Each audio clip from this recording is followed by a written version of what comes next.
There's something in me. It's like I don't know whether it's conscious. I mean, this kind of leads into what we were going to talk about, but Yeah, we'll get there. We'll get we'll there. get there. It does kind of lead into it. There's a kind of fanatic urge in me, or like an obsession with death. There really is. Yeah. There's no doubt about it. There's no doubt about it. Just as the last time we were talking about sort of the obsession with ghosts and whatnot, Well, death itself. that's me. In terms of pop culture, which is what we're here to discuss. I've Yes. always one of the reasons I think as a child particularly, and certainly straight through my teens until I was in my 20s, really, I've never had that many. I do now. I never had that many friends because I was always Right. into what I was into. And Hmm. it was very rarely what was popular at that point. Right, right. And it belonged to So, you, yeah? It was yeah. yours, you know? So ghosts and supernatural things and films like that and that was always the thing. So like there were occasionally there'd be a bit of crossover. So like I was Hmm. into Ghostbusters when everyone else was into Of Ghostbusters, course, but then yeah. 2 years later when they were into Power Rangers, I was still into Still Ghostbusters. into So Ghostbusters. that kind of thing. I mean, when it comes to like ghosts in popular culture, Ghostbusters is a really good shout because it's one of those weird things that's so emblematic of what was going on culturally in the 1980s. Not only is there like the whole Reaganite thing going on, they're sort of like a homegrown business and they do it Yes. themselves and all this nonsense, but there's also that whole thing about supernaturalism and metaphysics Yeah. and whatnot, and it was so huge. I mean, it's hard to explain now, isn't it? What would be the equivalent now? Something like, I mean, Pokemon, Teenage Mutant Ninja Turtles, Transformers, they were all of a similar ilk. The Ghostbusters were freaking Yeah, it was huge. everything. Everything, wasn't it? I mean, can Do you you think remember? Ghostbusters was the first thing where you got like everything? As in, like, you'd see tea towels with it on, you'd see Oh, flasks with it on, lunchboxes. I know that's pretty common now for anything that's but popular, but I think Ghostbusters was possibly the it first was thing. possibly That, it was certainly one of the earliest, wasn't it? yeah, Because that sort of thing became really popularized in the 1980s, it didn't it? did. Yeah, yeah. He-Man may have been, I think He-Man may have been the first, because that was before Oh, that's Ghostbusters. true. Yeah, He-Man may have been the one that really popularized it, but Ghostbusters went to the other, like, just to the nth degree with it. It was like Michael Jackson, you would struggle to find a product that you couldn't get a Ghostbusters yeah. brand version I know of, exactly what you mean. Everything like tissues and slippers. yeah. I remember, do you remember like there were, those little gummy sweets you could get? Well, you pushed them out of the packet and they had a Yeah, shape. there Yeah, were there were Ghostbusters ones of them that were they like were. ghosts and monsters and things. So Do you know what always annoyed me is that you could never get any merchandise of Zool or Vince no, Clotho, the dog, no, it wasn't the films, was it? It was the cartoon. It and they was the happened to real have Slimer and Stay Ghostbusters. Puft in the cartoon, so you could Right. get the toys. But you're right, yeah, it was the cartoon that did the merchandise, really. That's what really did it, because that cartoon was gangbusters. It was huge, wasn't Yeah, it? I mean, I don't know because it was so long ago, but it may have been the first bit of media I saw that had ghosts in it. I was thinking about that in prior coming onto this podcast, and I can't remember whether it was. I'll just say about Ghostbusters very quickly. I saw the cartoon before the films. I think that's Likewise, probably true for a lot of people our likewise, age. yeah. But I can't. I'm not sure if it was Ghostbusters or Beetlejuice. I want to talk about Beetlejuice in a bit, so I'll just put that Oh, aside. it But could actually, now that you mention it, it could have been that. I'm not sure which because I I had toys. I always think of it as with regard to when I got the toys, Yeah. and I can't remember whether I got Beetlejuice toys first or Ghostbusters toys. I know that I got the Ghostbusters before Beetlejuice. I think the Beetlejuice toys came out a fair way after the actual film. They did because it They were was like, there was a cartoon of that as well. yeah, there was. I think, but funnily enough, here's the weirdness though. The toy line was from the film. Yeah, they were It because it wasn't had that. based It on the had Adam, didn't cartoon. it, with the Yeah. face and the yeah. It was so weird. I mean, I don't. because the film was ostensibly, it's such a weird thing. You got it a lot in the 80s. These films that were not one thing or the other, you know? They were not a Mm. kids' film, they were not an adult film. They had elements of both all mixed together. So you've got like this the kiddie humor in Beetlejuice, but you also have these really ribald jokes about suicide and sex and Well, whatnot, you know? Ghostbusters was the same as that. There's Yeah, so many jokes and stuff in that that go over your head, and you're a yeah, kid. But it's right. fun, and it's got ghosts. And although this is a thing with regard to the ghost aspect of it, most of the ghosts on Ghostbusters aren't ghosts. No, they're not. I was thinking about this before we came on. They're demons and things, Mm, aren't they? They're like, and that's true in the cartoon as well. You know, it is. you There's a can. few, like There are a couple. There are a the, couple. the two gangsters who were electrocuted on the second film, and Yeah, they're still yeah. in the electric chair, and The and librarian, I the think, librarian, of is a course, ghost. and The train, the spectral oh, the Ghost train. Train, I love that. Yeah, I like that. Vigo himself, although I think he kind of transcended Ah, that and yeah. became something else. Vigo's like a demigod almost, isn't he? Yeah, You know, but he he's was like human. He he was was human. human and he But, died, so technically a ghost. You know. the cartoon suggests, or one of the comic books, I can't remember, said that Slimer had been a Roman emperor who'd like ate himself to death. Right, okay. So, like in death, it's almost like a punishment that he's Right. still this glutton, even though he can no longer satiate his hunger. He He was still based constantly on feels the need to eat. he was based on John Belushi, wasn't he, Was originally? it right? Yeah, yeah, go the Again, Slimer. I don't know how canonical that idea is, but it was definitely in one of the cartoons or the Right, comics. right. That's kind of interesting because I mean, I don't think I may be totally wrong on this. It's quite a big cartoon. There's a lot of episodes, but Yeah. I don't think you ever see what Slimer was like, assuming he was ever a human being. No, but I've definitely got that from something. So it might have been in one Yeah, of the comic books or something. But which are also it's very good. I yeah, liked they are the actually. Marvel Yeah. comics. Yeah, they're very good. Did you ever get like the annuals? Yeah, I've got the I had an annual from I think it was like 1989 when I was a Uh-huh. kid, and it had a Slimer puppet that you cut Yeah, out. I had that one. Yeah, I had that one. I But when I kind of got back into Ghostbusters a few years ago, I was uh, gutted that I lost that, but I oh, found it again in a shop, so I uh-huh. bought it. It's on my bookshelf now. I've got that annual again Brilliant. Yeah, I had that one. because they go on a tour and they come to the UK in that. Yes, and they go to Yeah, Stonehenge, don't they? Yeah. yeah, they do. And there's the Loch Ness monster, which is the ghost of a dinosaur, and Yeah. yeah, And also, I mean, don't they meet like the son of Gozer, don't they? His name is Gozo yes, or something. yeah, that's right. It's Yeah, really silly. I mean, it's not as epic as it is at the end of the film. no, but it's very. It's very What I funny. liked about the cartoons is it kind of. Well, I don't know actually. I've got mixed feelings about that because what I was going to say is the cartoon, by the very nature of animation, allows you to go places that the film can't. But I also think restrictions make things a little bit better. Yeah. So yeah, very often they It's do. like I mean, if you see Dan Aykroyd's original script for Ghostbusters, right? It's mad. it's yeah. I don't It's think it would have been as friggin' mad. They were yeah. supposed to like it was completely insane, wasn't it? It wouldn't have worked as well. It No. just wouldn't have. Yeah, you need that. You need a buy-in for something like that. Right, yeah, I mean, at the definitely. end of that Ghostbusters film, you have got a Lovecraftian Yeah. entity appearing through a portal on the roof of a building in New York City, Hmm. and physicists cause like a nuclear chain reaction to defeat it. So Right. 5 minutes before which he's taken the form of a giant marshmallow man. So at the end of it, it's bonkers. Yeah. But the beginning of that film is these four physicists and three physicists and two of them believe in ghosts. The others are Right. skeptic. And they're trying to prove their existence. So the buy-in is nice and simple and grounded. Yeah. But the original version Aykroyd had written, you wouldn't have had that. It'd have No. just been mental the entire way through. And Yeah. I'm glad that he was kind of reined in a bit by Harold Ramis with Yeah. regards to Me too. I mean, it makes it tonally more interesting, doesn't it? You know, you yeah, get like, because I mean, the heart and soul of the film is the Ghostbusters themselves, isn't of it? You know, course it it's the is. Yeah, characters. You know, Egon was always my favorite, in both the I always cartoon liked and the Ray because film. I liked how he was excited about it. Yeah, I loved the cartoon version of Ray. Because he Yes. was just so played by Frank Welker, who also played Slimer and Megatron and Uni from Dungeons and Dragons And Fred from Scooby Doo. and Fred from Scooby Doo and also Santa's Little Helper from The Simpsons and Does he do basically that? All animal basically noises is him, isn't it? yeah, funnily enough, Yeah. any time there's an animal in a cartoon, odds on it's Frank Welker. Yeah. Odds on.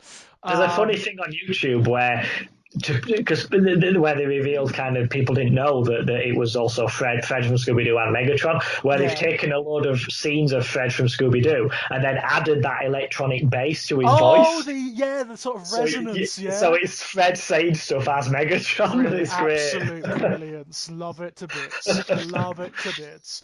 But yeah, I mean, I love his portrayal of Ray in the cartoon because Ray is just like up for anything, isn't he? I just love Whenever, that he's excited about it. He's like he's right? discovered this whole new realm of science, and it Yeah, excites him like a yeah. kid. And I Like love when that. all the other Ghostbusters are terrified and running away, he's like, "Oh wow!" He's really excited, and I love that. I think that's really cool. It is. It's a bit of a different take for him because he's still a scientist. He's still a genius. But he's But kind of a kid. yes, He's like a exactly. big old Yeah. kid, isn't he? You know? And there was a Um, really good episode of the cartoon where there was a house with all these holes in the wall, hmm, and Ray got sucked into one. And right. when he came out, whatever he'd seen in there had turned his hair white. Oh, that's cool. And he never said what it was, and I really That's liked that. And at the end, they did like a poltergeist thing where the entire yeah. house just gets sucked into one of the holes. Right. Um, but you never really find out what was something was trying to break through. But you Right. never. But just that thing, even as a kid, that stuck with me. The fact that it just was so terrifying that There's you a, don't, that show is actually, we've spoken about this before, but like, stuff you go and watch from when you were a kid often doesn't stand up very well. I rewatched like the real Ghostbusters recently, and there's some duff episodes, inevitably. It's a very long sure. series, but by and large, it's really good. Yeah, there's some really good ones. There's some It's legitimately like good ghost stories, isn't there? right. There's one I was thinking about in relation to this episode where I can't remember what it's called, but I think it involves Ray quite a lot. There's a phantom coachman.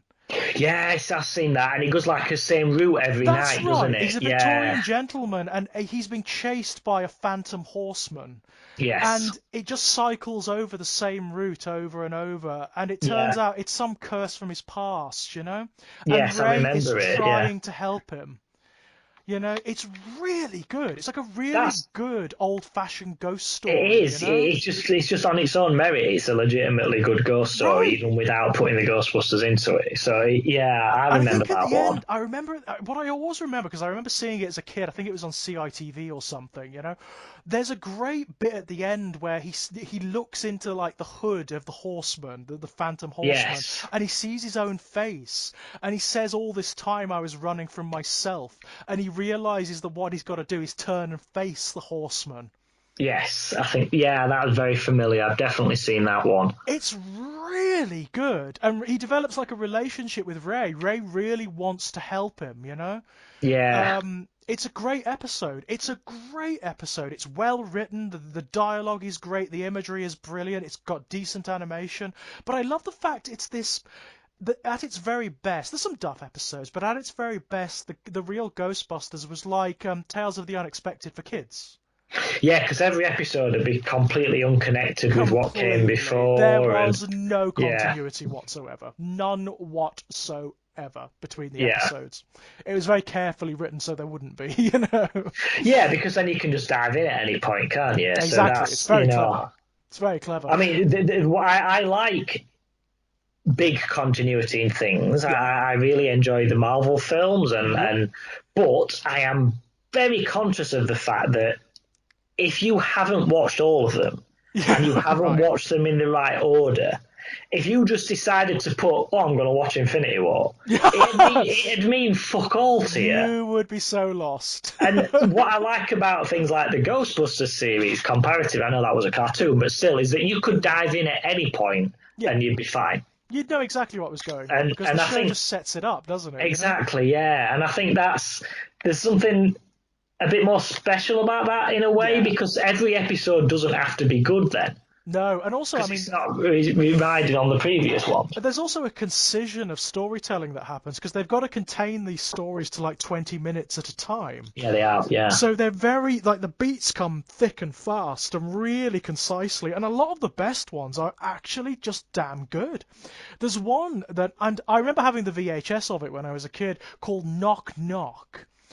And it's the last episode of season one. It's like it's what would be the equivalent of the season finale, and you can tell they've Right. thrown everything at it. The animation is like a step above everything else, but the story is amazing. It's about like there's a new New York subway being drilled, yeah, Yeah. and this mining team are drilling underground, and they find a door.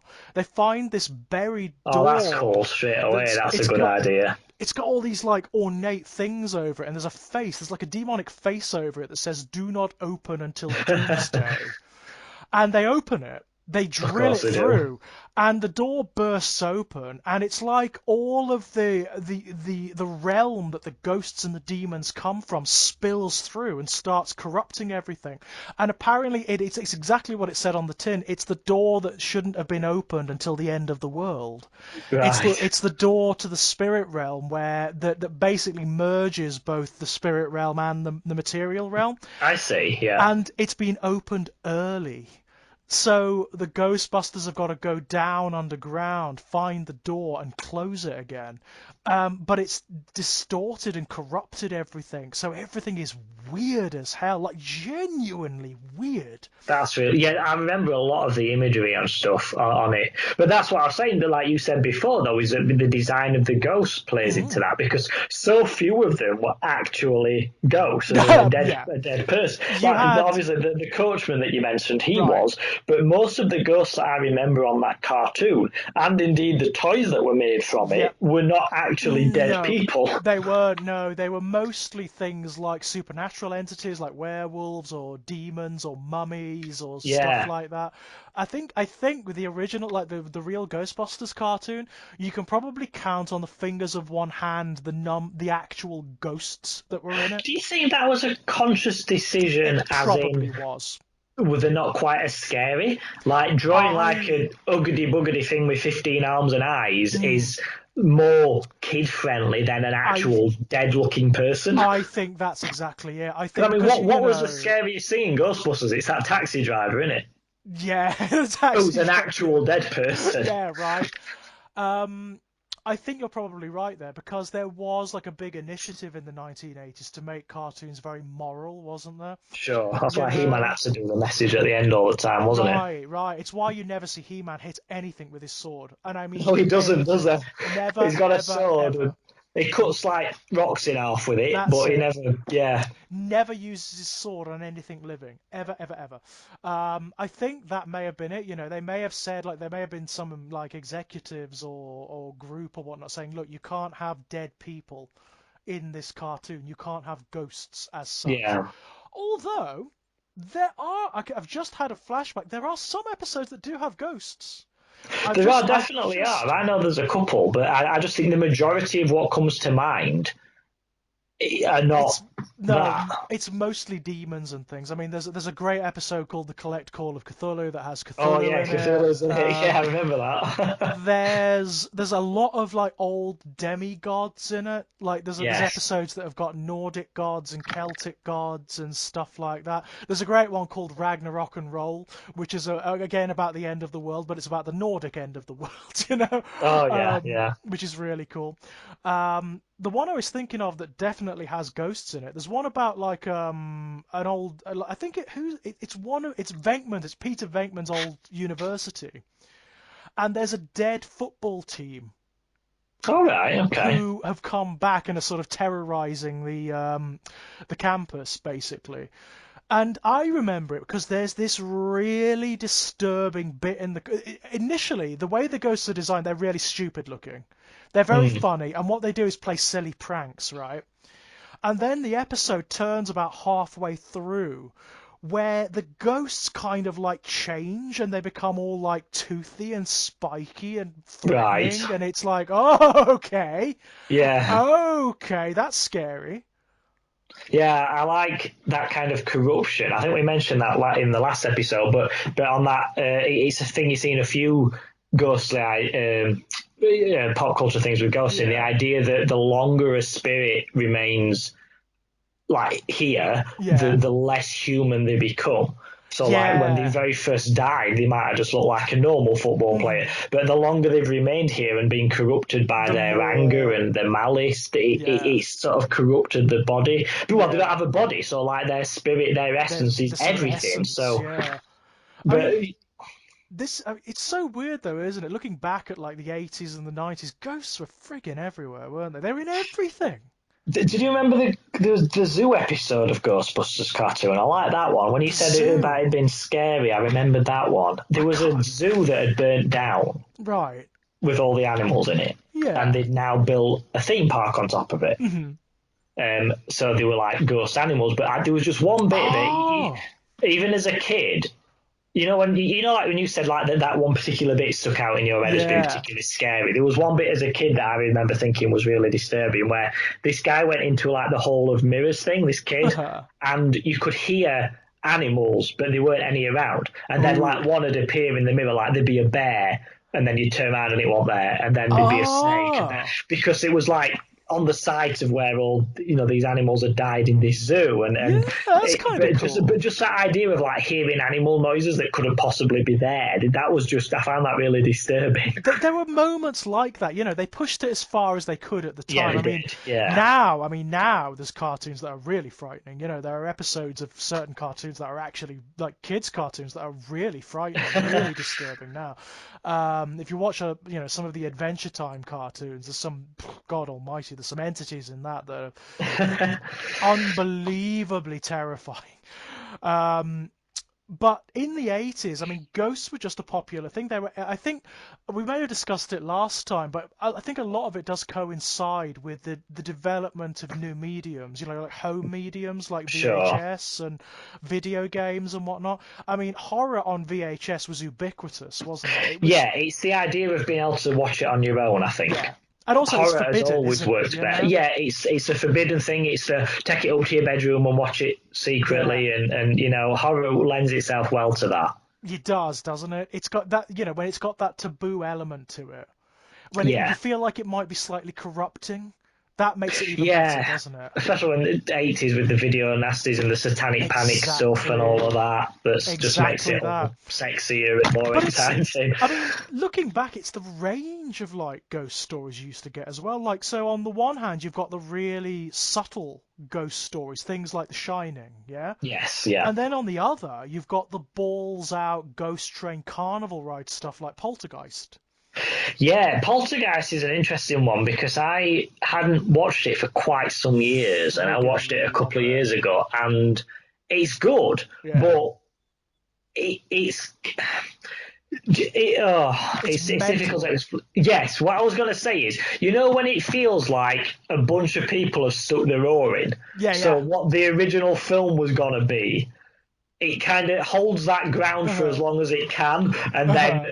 the executive hand comes in, and suddenly you've got a giant skull coming out of the closet, Right, and right. It a just, I guy mean, pulling his face off and stuff. it does.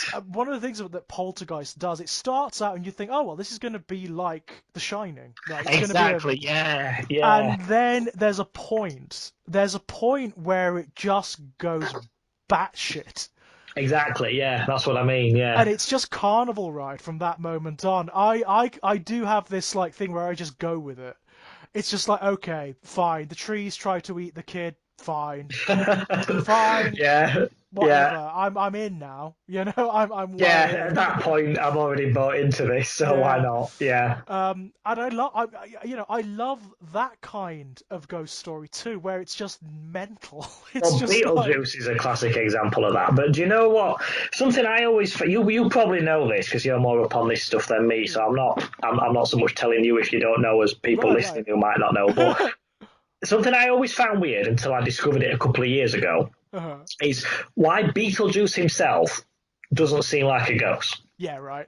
Like all the other characters in that film who are ghosts are Hmm. very clearly ghosts, what Yep. we think of as ghosts. But Beetlejuice is more like a demon. Yep. As in, you've got to summon him by Yep. his name. He can only act within certain guidelines. He's got all these Mm-hmm. rules and restrictions on what he can do. Yep. And I never quite got why that was. And I discovered a couple of years ago that the reason for that is because in the original script, he actually was a demon. He was a demon, He yeah. was going to have the horns, the pitchfork, the wings, all of that. Mm-hmm. But with all that prosthetics on, you couldn't appreciate Michael Keaton's comedy, Yeah. facial expressions, and all that kind of thing. So they toned it down and made him look like just a dead person, Just a dead basically. guy, yeah. But they didn't bother to update the script aspects wherein he was a demon. So even though he's still described as a ghost in the film, everything about how he comes and why he comes is very much a demon and not a ghost. And that is Right. why, that's the reason, because he was written as a demon. It's why he's so different from all the other ghosts as well, Yes, isn't it? very Like, much so. Yeah. none of the other ghosts have the capacities and the powers that he has, yeah? And the limitations, because that's always Right. something with the demon, isn't it? You've got to invite it in, and it can only act within the thing you've asked it to do. And it's he's got his own like little realm where you summon him Yeah. from, and he does not operate along the. I mean, the married couple who die at the beginning, they're much more like what you expect of a ghost. Yeah, oh yeah, absolutely. They follow very, very strict lines, don't they? Yes. Very strict lines. And I love the fact, I mean, I never thought about it before, but it must be one of the first films I've ever seen that tells the story from the perspective of the ghosts. It is. I think that film is like, if it weren't for, it's a daft comparison, but I genuinely think if you had that and that opening sequence with them seeing their house being moved into and all that, I think that inspired that film, The Others. And they kind of did it from like a serious, the one with Nicole Kidman, where yeah, absolutely. I think that was very clearly inspired by Beetlejuice, but done in a serious way. Done in a serious way, yeah. I mean, it's also the Innocents is also sorry, The Others is a derivation of The Innocents as well. Which is an adaptation of The Turn of the Screw. Yes. It's like, I mean, have you ever seen The Innocents? I don't know if I've seen it. I've seen plenty of versions of Turn of the Screw, and I've seen the others. Oh god, that's such a disturbing book. Bloody hell! I mean, that's actually another really good example of how ghosts sometimes manifest in pop culture, which is in a very subtle way, in the sense that you get haunted people as opposed to like literal ghosts, yeah? Yes. So ghosts of the mind, ghosts of psychology, which project onto the outer world, I suppose. I love that. That's the opposite of like the poltergeist Beetlejuice style. The Beetlejuice stuff was very much like there was no a lot of the more actual horror things, and I try to write this in my own ghost stories. You have that kind of two-way street of, is this really happening, or is this in the minds of the protagonist? Whereas with stuff like Beetlejuice, there's no question. No, it's absolute, isn't it? They're dead, and they are ghosts, and there are ghosts around them. There's a supernatural realm, and ghosts are everywhere, apparently. I always liked, and I still do like the idea of the sandworms thing, What in the like hell the is ghosts. that? Well, it's like they can't leave. They've got restrictions on them. If you go so far, there's like security guards, like guard dogs, making sure, nope, you can't just go where you want. You're dead now. It's like Oblivion, isn't it? It's like some other state of being. It's brilliant. Like, as long as you stay within here, your house and everything looks as if it did when you were alive. But if you step beyond that, then, it's. I always found that really interesting. Yeah, Tim Burton's notion of the afterlife. It's so strange. It's completely its own thing, isn't it? It's completely its own thing. And I really like it. I've got to say, I really, really like it. And the office where you go into, like, register that you're dead and all of that. Can you imagine if you did die and you're like, you realise there was an afterlife and there was a fucking office where you had to queue and there were numbers and there were caseworkers, and I'd be like, I want to die again. But do you think that is... I mean, that is very much a modern invention in the sense that the afterlife, even in that reality, would not have looked like that in the Middle Ages because we didn't have offices and stuff. So do you think that afterlife has kind of evolved along with the living world? Yeah, it's a weird one because it's a secular afterlife, isn't it? There's no notion of there being a god or a devil or anything like that. No. No, the closest thing to it is the sandworms, really, in that Right. they exist beyond ghosts and that they're a police force, if you like, Right. for ghosts. I mean, But all the ghosts themselves seem to know is how they operate, and that's it. but do you think that like because like when they die and they get told the rules and they've got that guidebook, do you think God. that was written by other ghosts? I Right, mean, what's that about? Is it? Yeah. who decided these rules? You know. Yeah, who provides the handbook? What celestial printing press is printing the fucking handbook, eh? I love all of that though. The fact that there's all those questions in what could have Right. so easily, if that was made now by Hollywood, Uh, it'd be none of that shit. It'd no. just be Michael Keaton Hmm. doing gross out comedy as a ghost. Yeah. It'd be, there'd be no, they wouldn't have that level of depth to it. You wouldn't No, have you're that right. level of questions to ask about it. No, you're It'd absolutely just be right. like a Seth Rogen comedy. Hmm. There'd be none of that. And There'd it be wouldn't. none It of that just. It stuff. just wouldn't have the metaphysics, would it? I mean, there No, it is wouldn't. metaphysics there in Beetlejuice, and it's really cleverly relayed because it doesn't belabor itself. You know, it doesn't go into like massive depth. You don't have characters sitting around talking about like, well, this means this and this means that.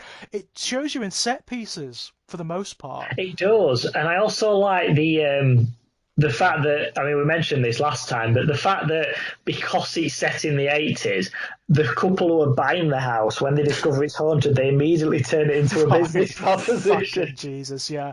It is brilliant. I mean, it is like a commentary on what the 80s was It like, isn't so it? is, You know? isn't it? Yeah, You realize, I mean, we said this last time, but you realize that there is an afterlife, that there is a metaphysical realm, that there's continuation after death, and the first thing you think of is to turn it into a carnival attraction, a fucking yeah. business. It's like, oh my It's so God. 80s in that. I love that about it. Right, right. And you want to strangle them, don't you? The Deetses, God. That's quite different as well, isn't it? The fact that the family being haunted are kind of arseholes and you root for the ghosts. Yeah, and also, I mean, what I also like about it is the fact that there is this redemptive arc at the end where they kind of learn to get on. Yeah, I like yeah, that. I think that's that's sweet. nice. I think that's really Yeah, sweet. I didn't like. I mean, that's very typical of the 80s, but I didn't like the fact that the weird goth girl then suddenly becomes like normal. Yes, now that's annoying. She should have stayed That's the a bit. weird goth Just girl. she could still be the weird goth girl. She Hmm. doesn't have to be. Don't have to. Yes, she can be slightly less like moody and Hmm. that, but to suddenly have her dressed normally and not doing a Hmm. makeup like that, and it's a Right. bit. Yeah, it's I that think like push. as 80s films go, the Addams Family does that better. Yes. The Addams Yeah. Family, because that actually, Wednesday Addams stays exactly as she is, and that's very good. Yes, I That's agree. very good. Um, The Adams family is a bit of a weird one with regards to intentionally so, but with regards to what the rules are there, because yeah, the Adams family themselves are technically human, I suppose, but technically, it's hard to what's tell, isn't what's it? Lurch, and then you've Right. got Thing. Thing? Yeah, what So, is I Thing mean, technically? and I then mean, they've got that the amount of times they get injured in such a way that surely should mean that they're dead, it but should kill them or at least mutilate them, shouldn't it? yeah. Doesn't seem to happen though. Doesn't seem No, to so there's happen. like a weird thin like you wouldn't be surprised to learn that somewhere in the Adams history was some sort of Faustian pact that meant Right. that they're all immortal or something. And But they'd be quite happy to talk about it. That's what I but you like know about what? the That would Adamses. work if you found out that actually they were centuries old and Uh-huh. they got so bored that they'd just become kooky and ridiculous and Right, right. finding inventive ways to kill each other and so that would kind of work. But at the same time, I don't want to know that. It's You better know to what? just That's exactly it. I've got a real soft spot for the Adams Family same films, here. Yeah. but they are at their best when the plot doesn't get in the way. The Yeah, plot is shit in both of them. The it is. plot Yeah, is just it is. annoying to the nth degree. But when it's just the vignettes of the Adamses being weird and It's just fun, like the cartoon brought to life, isn't it? right, Basically, that's it. that's when it's good. When it's plotless, it's good. I always Any forget that you were scene. Christopher Lloyd as Right. Fester. He's As so good, Fester, isn't yeah. he? Yeah, I mean, the one who really does it for me is Raul Julia. Oh, he's amazing as that. He's Absolutely like, amazing as that. whenever he's on screen, it's like, cannot take my eyes off him. He's incandescent. He's like, he's just into it, isn't he? He's just Yeah, he's like loving that. He's he loving that. You he's can tell. Gomez, isn't he? You know, and the chemistry between him and Morticia is Yes. like smoldering, isn't it? You know, the sensuality is just insane. Yeah, it's funny the Addams Family because that film, or those two films Uh, rather, is what I immediately think of when I think of the Addams Family, right, and yet I likewise. know that that is actually about the seventh version of it Right, right, from yes. comics and cartoons and TV TV series. I know that series, yeah. it's not even close to the original, and Nope. yet it's so good that it's Hmm. somehow become the definitive article. It has kind of eclipsed almost everything else, hasn't it? And like Yeah, everything since has been measured by it and hasn't really measured up. yeah, I agree. That's the Yeah. problem. I mean, they did try after Raul Julia obviously died. They tried to do a third one, didn't they, with Tim Curry as Gomez? Oh, I They didn't actually watch that. Is they it? Did it couldn't. get made or? It did get made. It's very bad. It's very bad.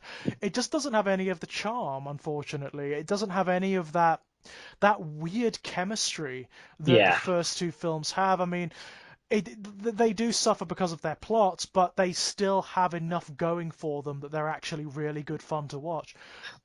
The third one's just a slog. It's very 90s, you know, it's produced in the 90s. It's got a very okay. sort of 90s TV movie feeling about it. Ah, right. Yeah, that's yeah. Really 90s TV. And you know those weird like 90s TV conventions of having like close-ups of people's faces when it doesn't have to be a close-up?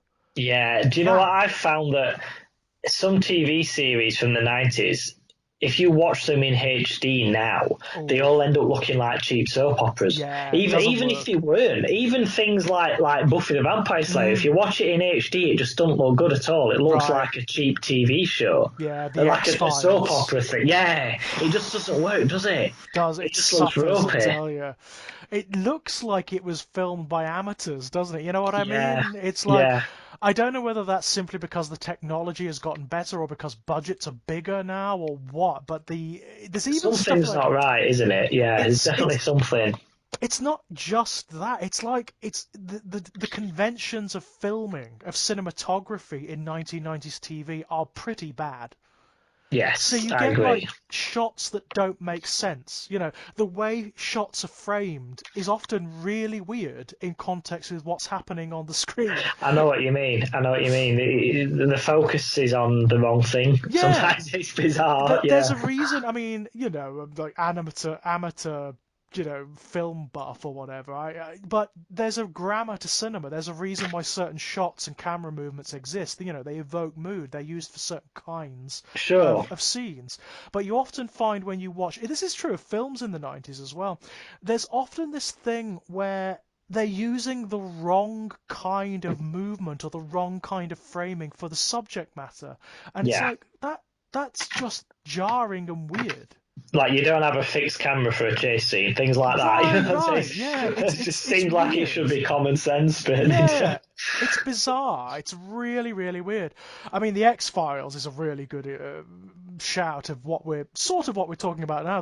The X-Files had ghosts in it, didn't it? they did. There's one very quick thing about the Adams family that I wanted Oh to yeah, say. sure, yeah. For my Halloween party last year, two of my best friends came as the couple came as Gomez and Morticia, Oh, but they gender swapped it. oh, brilliant. So she had the mustache and the hair, and he had the dress on, and Absolutely superb. he didn't even shave his beard off, which made it even Ha! better. But he's a lot taller than her, so that was really Brilliant. funny as well. I'll try and find you the pictures because they look great. They look You know, really, really great. I mean, just very quickly about the Addams Family's films. You know what always makes me laugh in them, and it never fails. Whenever Morticia is in shot, and there's that light on her eyes. Yes, It doesn't yes, matter where she is, doesn't matter what setting she's in. The lighting on Morticia is very specific. She's got a shadowed face with the light on her eyes always, yes. and Very deliberate. Very yeah, deliberate. it makes me howl every time because it is so deliberate. You know, it's designed to make her look slightly spectral, slightly Yes, of ghostly. You know, course it is.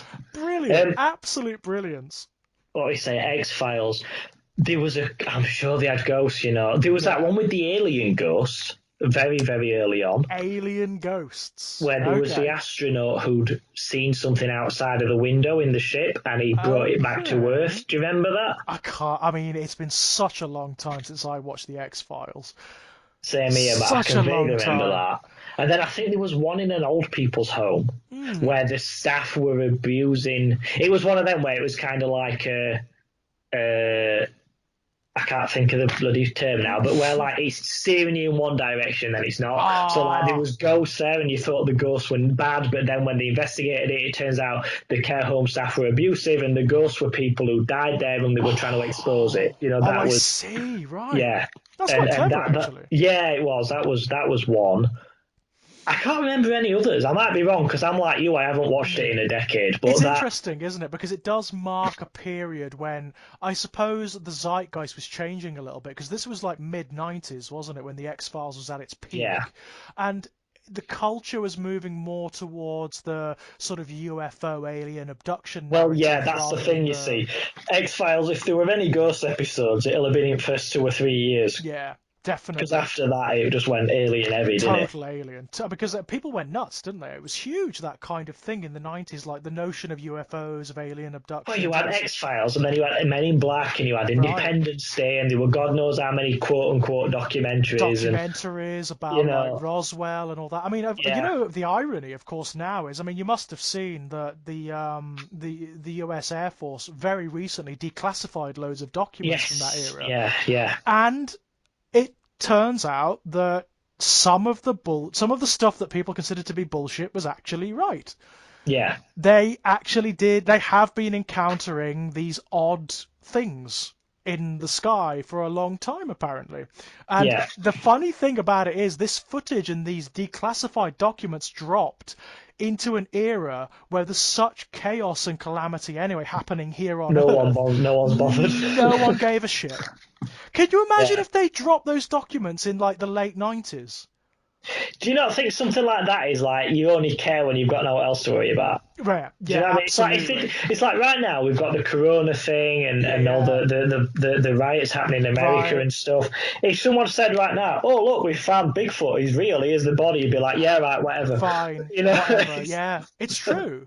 It's absolutely true. And also, there's the other thing about it only being interesting when it's a mystery, when it's a That's the point. conspiracy. Yes, because there's two things actually which they've genuinely found the answer to in the last 5 years, and Uh-huh. people don't accept it. Right. And I'll quickly explain them both if Yeah, you don't sure. mind. No, no, go ahead. The Yeti, Uh-huh. they've explained what that is. Oh, really? I didn't see Yeah. that. There's a full documentary about it, but I don't mean one of these stupid, like, Oh, Alex Jones chasing styles documentary. I Bigfoot. mean Yeah, an yeah. actual proper documentary made, BBC sort of thing. Uh-huh. There is an area of the Himalayas Uh-huh. where it borders on the forest land at the base of the Himalayas, Right. where brown bears breed with polar bears. And that's right, And what right. they give birth to, it's got a name and I've forgotten. But like you've got that thing called a liger, which is Yeah, or a half lion, half that. Tygon. Yeah, Yeah. it's like that. So it's basically a bear that's white fur, but it Uh-huh. stands upright like a brown bear, and his face is Right. a bit stunted. So it looks weird, it So doesn't it looks look. weird. So Yeah, when you're right. in the mountains in the Himalayas and you see these upright white furry things with a stunted Mm, nose walking, it does not look like a bear. right, right. Yeah, That that is what the Yeti is. makes But perfect because sense. people have built up centuries of bullshit about it, how Hmm. it's a god and how it's mystical and how it's this and how it's Yeah, that, it's a having an cryptid. explanation that basically wipes all of that away, people don't like it. Yeah, yeah, they So like the they don't story, accept don't they? it. Yeah. And Yeah. also, I mean, it makes people feel special to have that myth, doesn't it? You know what I mean? To Other one that define by that myth. absolutely that. And another one, this is exactly the same as that, is a Loch Ness Monster. Yeah, Because they explained that about 5 years ago as well, and people don't like it. I yeah, I don't bet mean the they giant don't. eel thing, I mean the elephant. Yeah, yeah, yeah. Yeah, there was. This is again. You can find this. There was a circus that lost an elephant in Inverness when they were travelling near Loch Ness and everything. Right, There was right. a police report for "We have lost an elephant," which has been found. You can see the police document from about 1936 where Brilliant. they've lost an elephant, and they said it'll probably head to a body of water because that's what they do, so it can swim and drink, and Yeah, yeah. Around the same time, the very first documented sighting, not the fake photograph, but the newspaper Yeah, article, yeah. the exact description is a guy who was driving down the road at the side of Loch Ness, saw a large grey animal leave the water, walk across the road in front of his car. He couldn't see the top of it because it was so tall, Uh-huh. and walk back into the water on the other side. Yep. And then that is the first description, and then people around not around that sort of time as well had seen something swimming with a humped back and what looked like a long neck coming up But which was probably a trunk. the trunk. Yeah.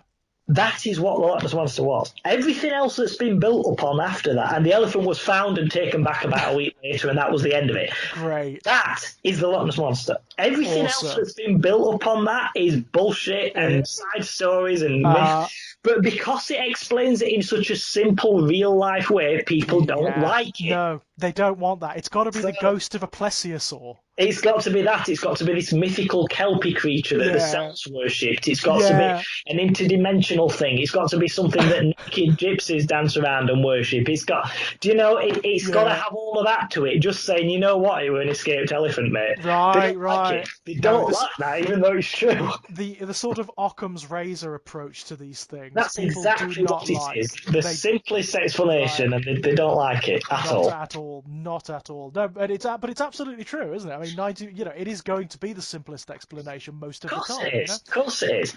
But Um, you get that with ghosts, of course you do. Where the reason, the actual explanation cuts away all the crap that people have added to right. it over the years. Right. I mean, it's funny, isn't it? Because as the time goes on, like in the 80s, you had loads of like fictional media that was about ghosts. You had loads of it. It was everywhere. That started to die away in the 90s, and you started to get more like slasher horror. And what the ghosts, the ghost stuff tended to move towards more the documentary style stuff. So you started to get stuff like Strange But True, like the Ghost Hunter stuff, you know? That's the point. You know, we spoke last week about, not last week, whenever it was, Yeah, about yeah. like documentaries and stuff about ghosts, and you were, as I was, very adamant about like the damage that mediums do. Oh my God, yes. But what I don't mind is what I consider to be like the harmless ghost stuff. So programs like Most Haunted, for instance. Oh God, I mean, I don't mind it. I mean, I think there are two, like Most Haunted, I loved. I did. I'll be totally admit, I I do. was It's so great. It's just into it. fun though. It's just a bit of fun. It's It's harmless. No one's being right. exploited. No, you There know. are there are two. I mean, it seems to me there are two demographics for Most Haunted. There's the people like you and me who still know that it's complete wankery and just watch it because it's like a silly ghost train ride and it's fun. And you also get, you get the silly dialogue as well. Can you feel that, Ivy? Can you feel that? A friend of mine and I, we used to tell jokes that really Derek Acora was just like a pervert. He just like, Have you seen the um, Mary Loves Dick one? oh my God, it's so brilliant. It's Ivy. It's Ivy when she's off to the side and you can see that she's going. She She's said to me on Twitter that I could be on that. yeah. Oh really? Mary Because loves Dick.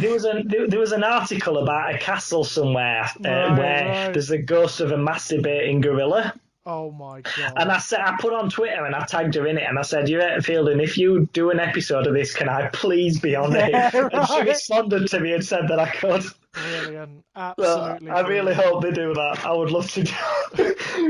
Oh, Mary but loves Dick. Yeah, that was Mary loves Dick. fantastic. I Mary mean, loves Dick. it's a difficult one for me because yeah, I love the show. I think the show is friggin' hilarious, but I also massively dislike the culture it creates. You know what I mean?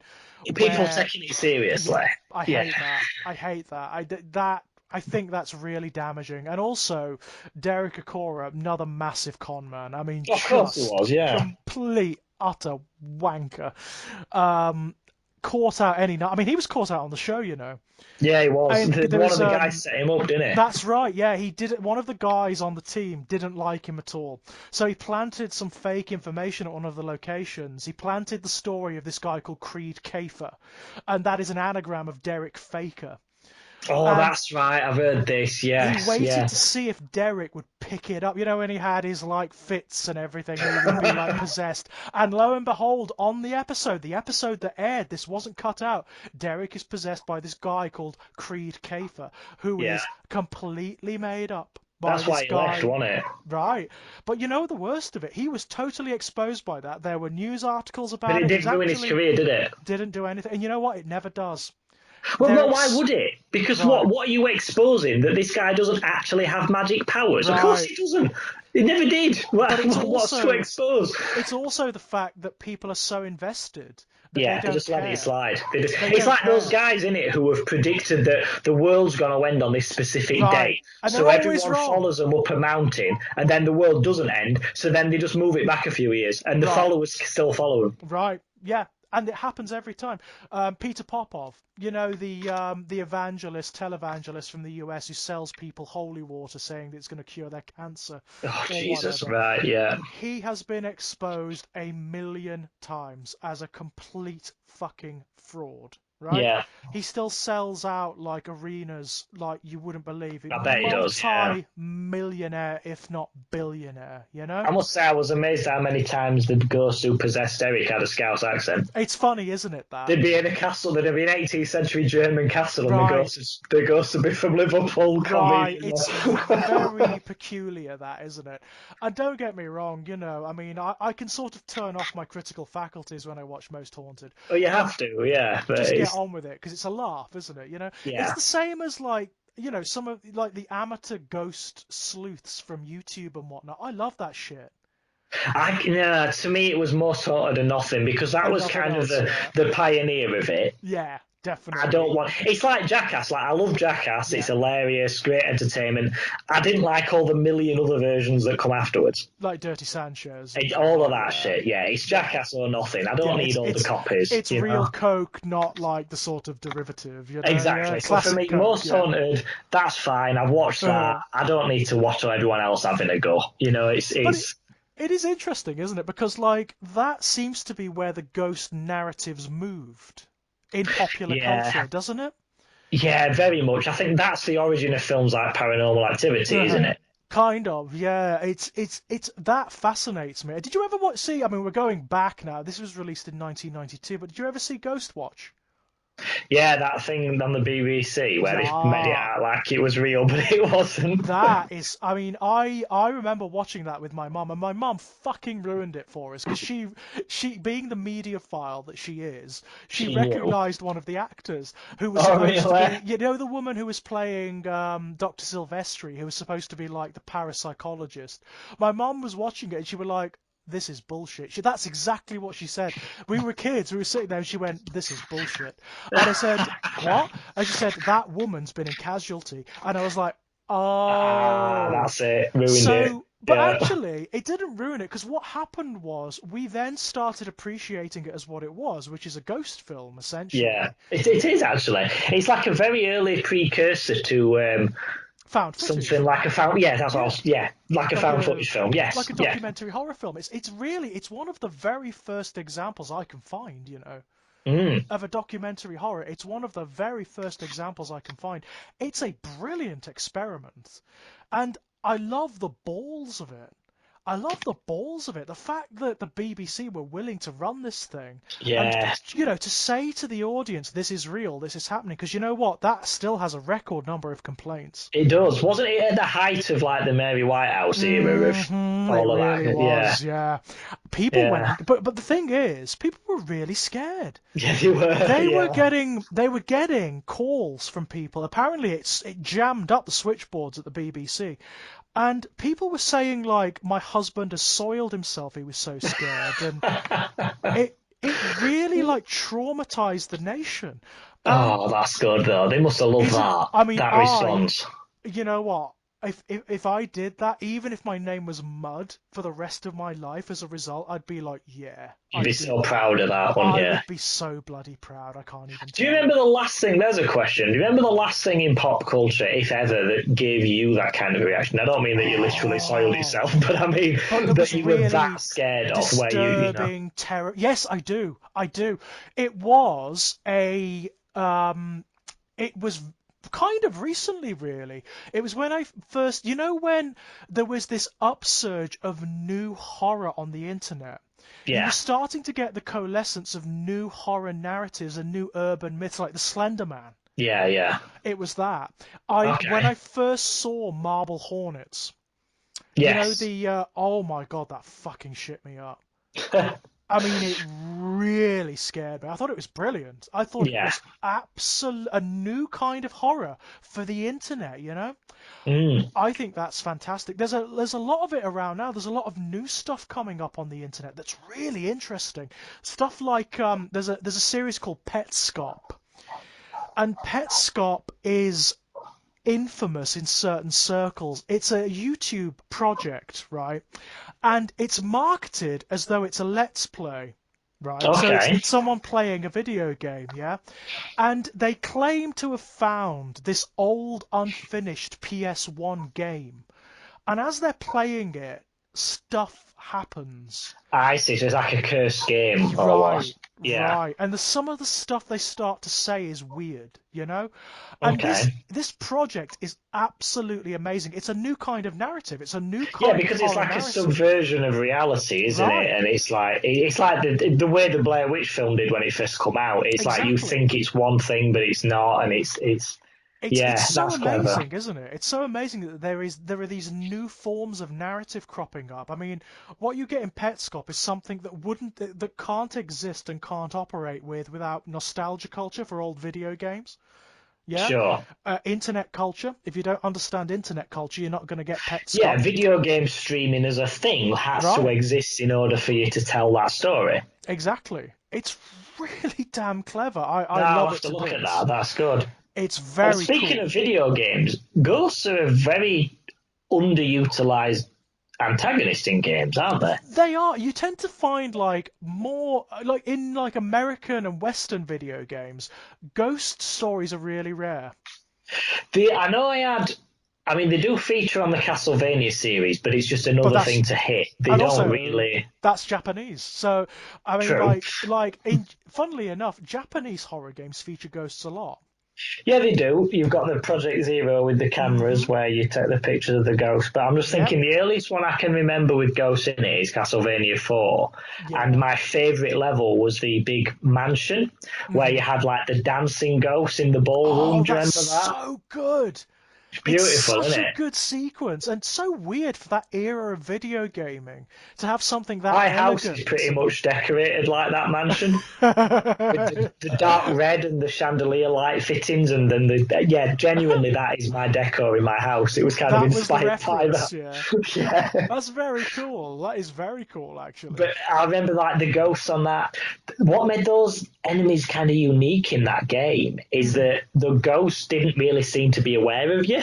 yeah, they were They were like just doing their following. thing, and Yeah, if they you were got hit by them, you dancing. got hit. But they didn't come at you the way that the skeletons and stuff did. No, it was almost like they were passively hurting you, weren't it? Yeah, They yeah. weren't actually attacking you. They were just doing their dance, and that's Exactly, and it. even the boss on that level, which was the two dancers, Yeah.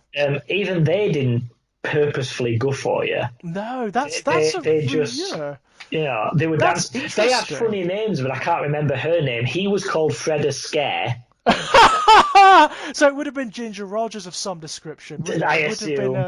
some kind of like It was Ginger never Rogers mentioned in pun. the game, but I remember the book he got with the game, and it had pictures Brilliant. of all the bosses and the names, and that was what his name was. But I can't remember. Fred Astaire. I That reckon the is. Americans added that in. I don't think that was in the Yes. Japanese, but I sincerely doubt it, but that's funny as hell. I like that. but That's yeah, like that was a Scooby great. Doo, isn't it? It is, isn't it? But I reckon, we'll do Scooby Doo in a minute. But I Actually, reckon yeah. that I think that is the only boss in a game I've ever played where it doesn't even seem to be aware that you're there. It's just doing its Yeah. thing, and you just happen to get hit by it. That is really weird, actually. I mean, like, obviously, ghosts were very rare during that era because, Yeah, certainly in the West, because video games at that time were marketed at kids by and large. but also, how can you fight it? Really, Yeah, it's not an enemy you can really. I mean, Simon Belmont in Castlevania, you've got an arsenal of holy weaponry, so you can yeah, kind yeah, of. right. But also, the ghosts on that mansion level just come back. Like you'd hit Yes. them with the enchanted whip thing, and then a Uh, few minutes later they just reappear. So it they just wasn't like pop you could back, yeah, actually destroy them; you could just disperse them for a minute, and then they'd return, and then yeah. they'd return. The only other video game from that era I can think of that featured where there were like ghosts of a sort in. Do you ever play Super Metroid? Oh yeah, Which, weirdly, I know, science fiction game, so the bad mm, guys are aliens and alien creatures. There is a level in Super Metroid which is a crashed spaceship. right. And when you first enter it, it's like a horror set piece, so it's all powered down. Nothing works. None of the doors open. Everything's dark. There's only Oh, very this is limited familiar. I have light. played this, but it's a very long time ago. Yeah, this is familiar. That's it. And there are these ghosts that appear, but they must be the ghosts of the aliens who crashed the ship. Right, Which yeah. is kind of weird. And the boss of that area is called Fantoon, and he's like an extra dimensional Lovecraftian spectral entity that's draining the energy from the ship. That's cool. So Yeah, I like weird, that. but so strange in this science fiction setting. You've got There are ghosts. also ghosts in science fiction in the Metro games. Yes, of You have course. like the shadowy figures on. That's one of the creepiest things in a game I've ever seen, where you're in that Yeah. train that was obviously there full of people during the nuclear blast, Mhm. and you see all the shadows of the people sat in the chairs. And do you remember that? It's scary as fuck. It And then you really suddenly is. hear the bomb go off, and you hear them all scream, and you see all the Yeah. shadows suddenly stood up, and yeah, that was really good. That was really good. Actually, I mean, now that I think about it, there was, did you ever play System Shock 2 at all? No, I don't think I did. That No. System Shock it's kind of infamous, but it's one of the scariest video games I've ever played. System Shock 2, released on the PC about 1999, sort of the turn of the 2000s, Okay. and it's it's a terrifying science fiction horror game, and most of the horror in it is secular. So it's like robots, it's genetically engineered, whatever. Yeah. There is this thing in it where you encounter ghosts. You encounter the ghosts of dead crewmen and dead characters who sort of like tell you little bits of story and, sometimes guide you to secrets and that kind of thing. That's quite spooky. That's weird because they Oh, don't belong in the setting. I was gonna say that sounds familiar actually, but yeah, that is always when it's something that's why the scary Metro, because up to that point everything you've got is it exists within. I was going to say reality. It's not really Yeah. reality. It exists within an exaggerated form of reality. Yeah. So it's monsters created by radiation. Uh-huh. It's mutants created by radiation. It's all like it's bigger versions of stuff because of radiation. So But it's then suddenly you've got fundamentally, ghosts. yeah, so it's fundamentally science fiction, and then Exactly. suddenly you get a supernatural element thrown in. And I tell you what, I thought was quite a good example of the ghost. Like what just reminded me of what you were saying about System Shock is Yeah. there was a game. I think it was called Cold Mountain. It was on the Switch of all things. No, Cold the Mountain. Wii, the Wii, the Wii. Sorry, not the Switch. Right. Nintendo Wii, and you were a mountain climber who your brother had gone missing up in the Alps or Uh-huh. something, and you were searching for him. And turns out there is the top of this mountain, the peak of this mountain, is a sacred Tibetan site, Uh-huh. and before you climb it, you are supposed to undergo like a cleansing ritual, so you basically don't dirty it with your Oh, with your essence of you. yes, right. The brother didn't do that, so No. therefore it kind of unleashed all these negative spirits on the mountain. So what they look like is just like black feathered demon things, and you Uh-huh. have to fight them with your pickaxe and all of that as you're searching for him. But it's a very desolate game in that you spend a hell of a lot of the time just trudging through snow on Right. your own, and I really enjoyed it. it's got unnecessary motion controls because it's a Wii game. It's a But Wii game, yeah. So yeah, what was really great is there's this whole sequence where you get lost in the storm. mhm. Your radio comes on, and you get Yeah. this guy saying, "I'm a mountain climber as well. I can see you further down the mountain. I'm going to help you." And he talks to you. So, because did Right. you ever play the Nintendo Wii? Do you know what it looks like? Oh, I played the Wii. Yeah, I So played. you know you've got the speaker in the controller. Yeah, yeah. So you could hear this guy through the controller, you see. So Oh, it's okay. like a radio speaking to you. So he's like, right, you need to turn left, keep walking straight ahead, and I'll tell you, right, stop now, now turn right, climb up that wall, and he's speaking to you. And Right. but then you find him, and it's a skeleton of a corpse that's been there for God knows how long, and there's a radio stuck to it. So That's it's kind of his cool. ghost that's helping you. Yeah, And that's I kind of thought that cool. was really good. I I really like liked that. that. And the fact that he's physically speaking to you through the thing you're holding in your hand. Yeah, that's creepy, isn't it? Yeah, it's creepy but beneficial at the same time because he's nice. So it's kind of Yeah. mixed feelings about it. And I liked that. That was a Well, good use of ghosts in a I mean, game. interestingly, I mean that does kind of lead on to something that happened to Ghost sort of around, sort of like the mid to late 1990s. You know, when you started to get the notion of the ghost in the machine.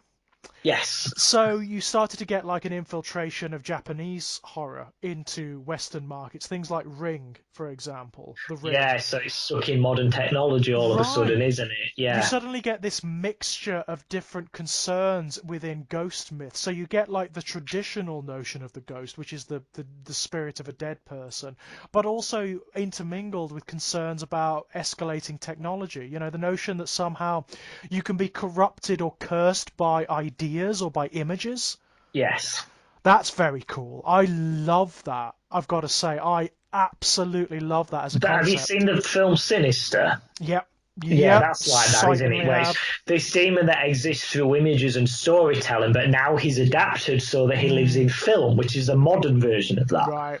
That's It's a very clever, isn't it? it's a very cool concept. And again, that has evolved into internet terms now, like digital terms.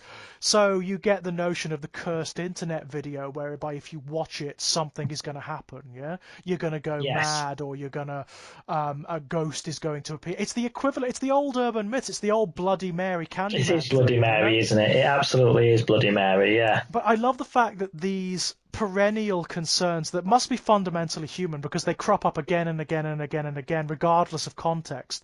I love the fact that they've evolved to this point. The Slender Man Yeah. is this as well. You know, the Slender Man is this thing. The notion that somehow, this is what shit me up about Marble Hornets. It's the notion that just by watching a video about the Slender Man, he becomes aware of you and he can reach you somehow. Well, that's what I always found interesting about the Candyman films is Yeah. that even though he himself was given an origin as such that you kind of felt sorry for him, Hmm. it in no way justified what he'd become.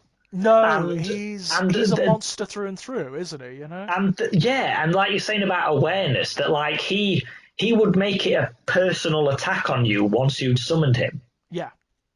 So that awareness of you is rare for ghosts, isn't it? Because like we're saying about them on Castlevania, usually a ghost is in a particular place doing a Hmm. particular thing, and unless you, Repeating over and yeah, over. Yeah. or even if it's not, unless you go to that place where it's doing its thing, you're pretty safe from it. Whereas Right. You're Candyman, not. it would come to you as a personal attack once you've Yeah. done this ritual.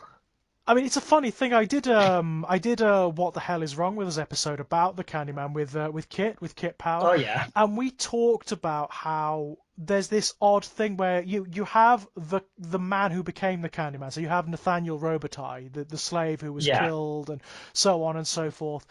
And the Candyman himself is not Nathaniel Robitaille. No, it's not. It's almost like it It's uses him as an excuse to come into being, isn't it? Yeah, it's like an abstraction of Nathaniel Robitaille. It's like the event or the story gave birth to the entity that is the Candyman. It's a ghost of it is a ghost of someone who lived, but it's not his spirit. You know what I mean? That's actually, this isn't a ghost thing, but that's actually what I think about Batman as well. I don't think, in a almost like a psychological sense, I don't Mhm. think Batman is actually Bruce Wayne. I It's think so Bruce it's like Wayne a kind of died in that alley in a way, and that Right, event right. gave birth to a body that just that what the thing that is now Batman just Yeah. needed to be born, and that event allowed it to come through. And do you know what I mean? Like Yeah, whoever that yeah. kid Bruce Wayne was going to grow up to be, that Is adult does dead. not exist, Yeah, yeah. and I like it's that. it's the same thing. It's something else took over at that point, Mm. and it's the same with Candyman, as you're saying that poor guy who was treated that way and killed that way just because of who he fell in love with. Hmm. That goes to it. That isn't him. That's No, stripped of everything that was him. It's just his face and his right. injuries. It's a product of the stories. It's like a living myth. That's Yeah, the whole it is. thing Yeah, about the metaphysics of Candyman. I mean, he talks about this. He actually explains this to Helen in the first film. You know, the sort of victim character. That's exactly what he is. He is the product of the stories, and that's why he comes, because she doubts him. but he's got She rules as well, like Beetlejuice, hasn't Absolutely. he? Yeah. Yeah, Oh, definitely. Yeah. I mean, in order for him to come and to have license over you, you need to either say you need to do the ritual, or you need to say something about him that kind of involves you in the myth. So the yes, reason he comes to Helen, I mean, she does do the whole Candyman thing, you know, the 5 times in the yeah, mirror.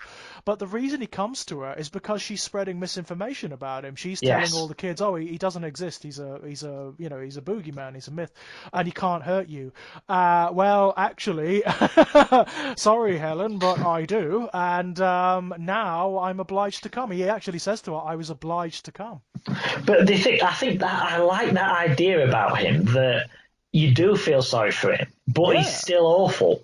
yeah. That's I mean, interesting. I mean, this he rips a kid's dick off, doesn't he? So, right, I right, mean, yeah. how I much mean, sympathy can you have for him after? it's absolutely true. This is a tension that Kit and I spoke about in the original video, whereby he's such an ambiguous character, you know, where Yes. you really do feel for him and you feel awful for the circumstances that have brought him about, but at the same time, the creature, the Candyman, is a monster. It doesn't justify it, does it? It's that unusual No, thing of like, yeah, what happened to you was awful, but that doesn't now justify what you're doing to other people. And no. that's unusual because usually I there's supernatural entities are straight up good or bad, and there's Yeah, no they tend to be greying of it. absolute, And don't they? They tend to be yeah, absolute. I mean, and I mean, again, it's an adaptation of a Clive Barker story, you know, The sure, Forbidden. So there's going to be ambiguity, isn't there? I mean, even the Cenobites are pretty ambiguous in the first two films, anyway.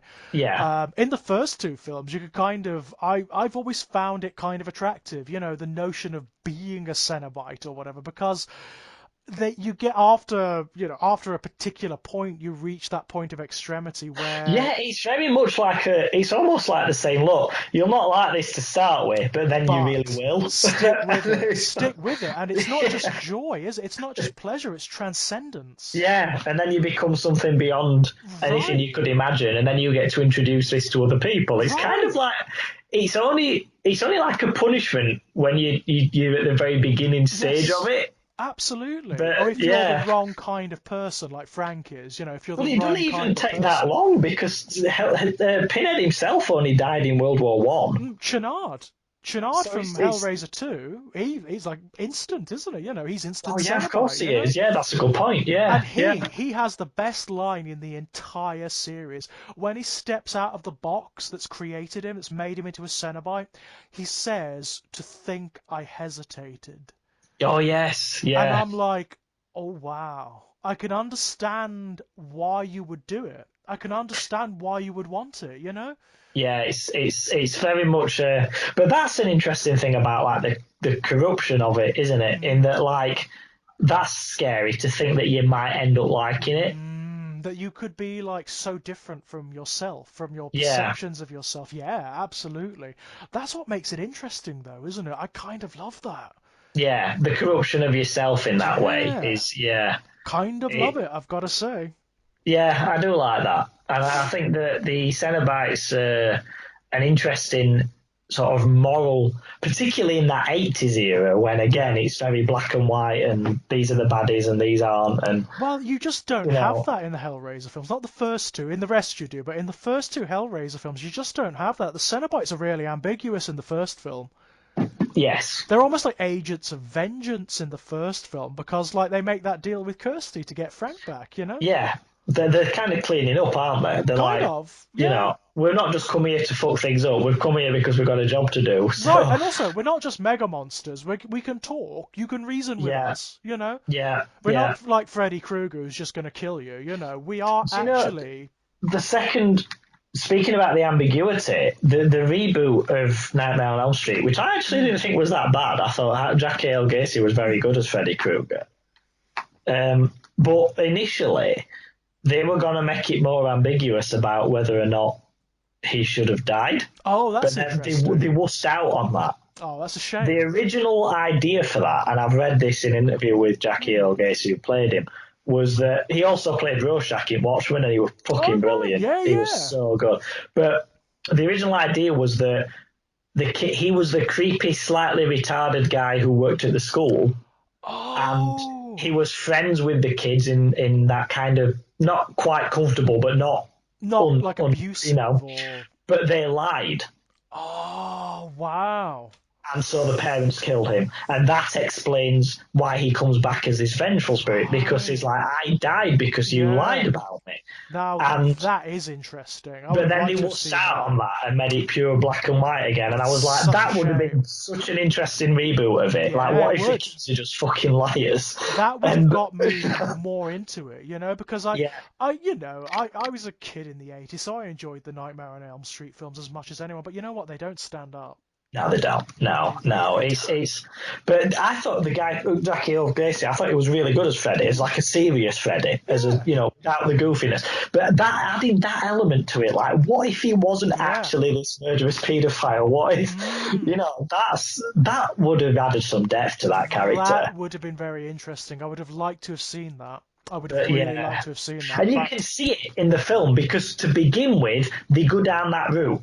And mm, then, like the second half of the film, they say, "Oh no, we did do it." they So wuss it out kind of basically. Yeah, yeah, so that's a such a shame shame. because yeah, But that I mean, kind of moral Freddy. ambiguity around it is more interesting.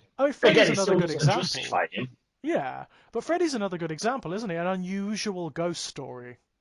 He is, and I don't know how I feel about them explaining it in the later films No, because there's a part of my brain that does like an mm, explanation, but but I some of quite it is like bullshit, yeah. isn't it? I hate the son of a thousand maniacs Oh bullshit. It's God, like, oh my God, really? I quite like the idea that there's these dream entities who needed a vessel, Don't but mind again, that. you don't need it, but it's No. interesting. Yeah, the only time I mean, it gets interesting. It gets more interesting when you get into like Wes Craven's New Nightmare. Yeah, because the idea that this is a creature who exists in your dreams. If you're a writer who's Mm, dreamed him up, does that mean he can now enter the actual world where you've dreamed him up? right. And it enters a whole metaphysical Like the discussion, doesn't it? whole metaphysics of that is weird as hell, and I kind of love it. I've got to say, I kind of like that. I like Um, that. But Freddie, the idea of not being able to go to sleep, yeah, it's cool. It's a great idea that is a because genuinely scary thing, isn't it? it is, isn't it? Because it's something. It's not something you can avoid. It's not like a No. domestic thing you can avoid. It's something you've got to do eventually. So the potential of the idea is really good, but I don't think it's ever hit it yet. No, they kind of it always goes like you said. At the end, as soon as you get this goofy guy who's making Mm, puns about the way he's murdering them, and right. he always can. Even on Yeah. the first film, which is the genuine horror film, Yeah. It's he still kind of still. Yeah. jumps out of the shadows with his claw and goes, "Ugh," Yeah. it's still that. He's still So doing the it's silly run as well. When he runs yeah, after them and he's like, it's so silly, and he is still wisecracking. yeah, And yeah. it's like, that doesn't do it for me. No, not if you're doing it as a genuine, trying to make it as a genuine horror film, which it Right. could very easily be.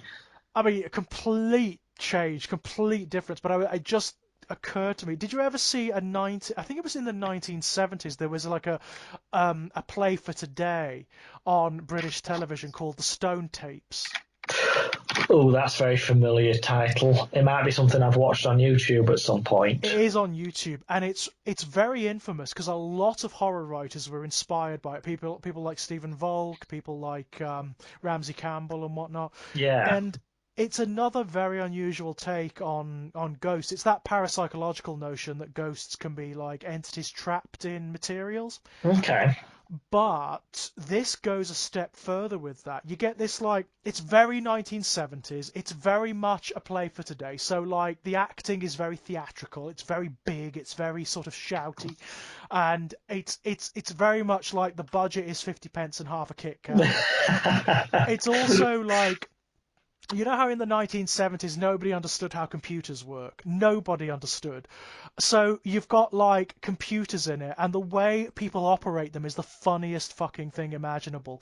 They're just like these boxes with keyboards attached to them, and there's like LEDs that blink for no reasons, and people just sit at them and randomly like move their arms up and down as though they're doing Oh yeah. something, that kind of thing.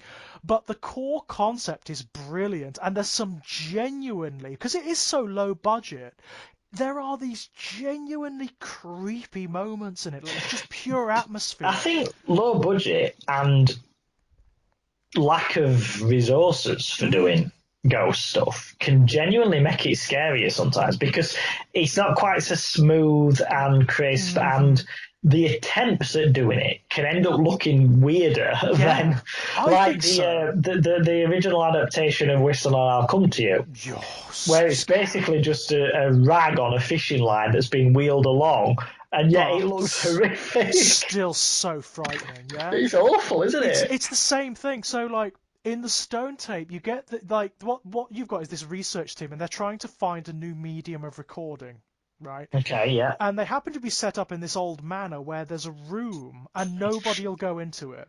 Like, there's something weird about it. There's an atmosphere in there that just upsets people. And what they find is that it's kind of haunted. There is this phantom of a maid that appears at a particular point and screams, and it keeps following the same patterns over and Okay, over so it's like a again. loop, yeah. And what they discover is that it is the stones. It's the stones in this room that have kind of recorded levels of history. They've recorded certain events, Sure. and they try to harness that as a recording medium, like an almost environmental CD, if you like. But what happens is they discover that there's something else recorded on the stones. There's like a primordial level of recording, and something is in them. Something Right. that's not necessarily just a recording, but something that's sentient, something Okay. that's evil, like Yeah. elemental evil. And it's brilliant. It's a really scary, weird, quite wonderful piece of work. There's certain things you've got to forgive it for, Sure, of course. because it Yeah, is, yeah. it's 1970s British television, very play for today. All of the actors are clearly theatre actors, so Sure. they are shouting every bloody line, you know. Overacting it, yeah. Yeah, oh, massively. There's one guy, the main like male character in it is just gnawing on the scenery. But it's kind of wonderful. It has the same charm as something like Quatermass. Oh, yeah, You know, yeah. I would highly recommend it. Massively atmospheric, really good. Very influential apparently. The League of Gentlemen talk about it in one of their interviews. They talk Oh, about how really? they kind of nicked a few ideas from it and stuff like that. It's very good and a weird take on a ghost story.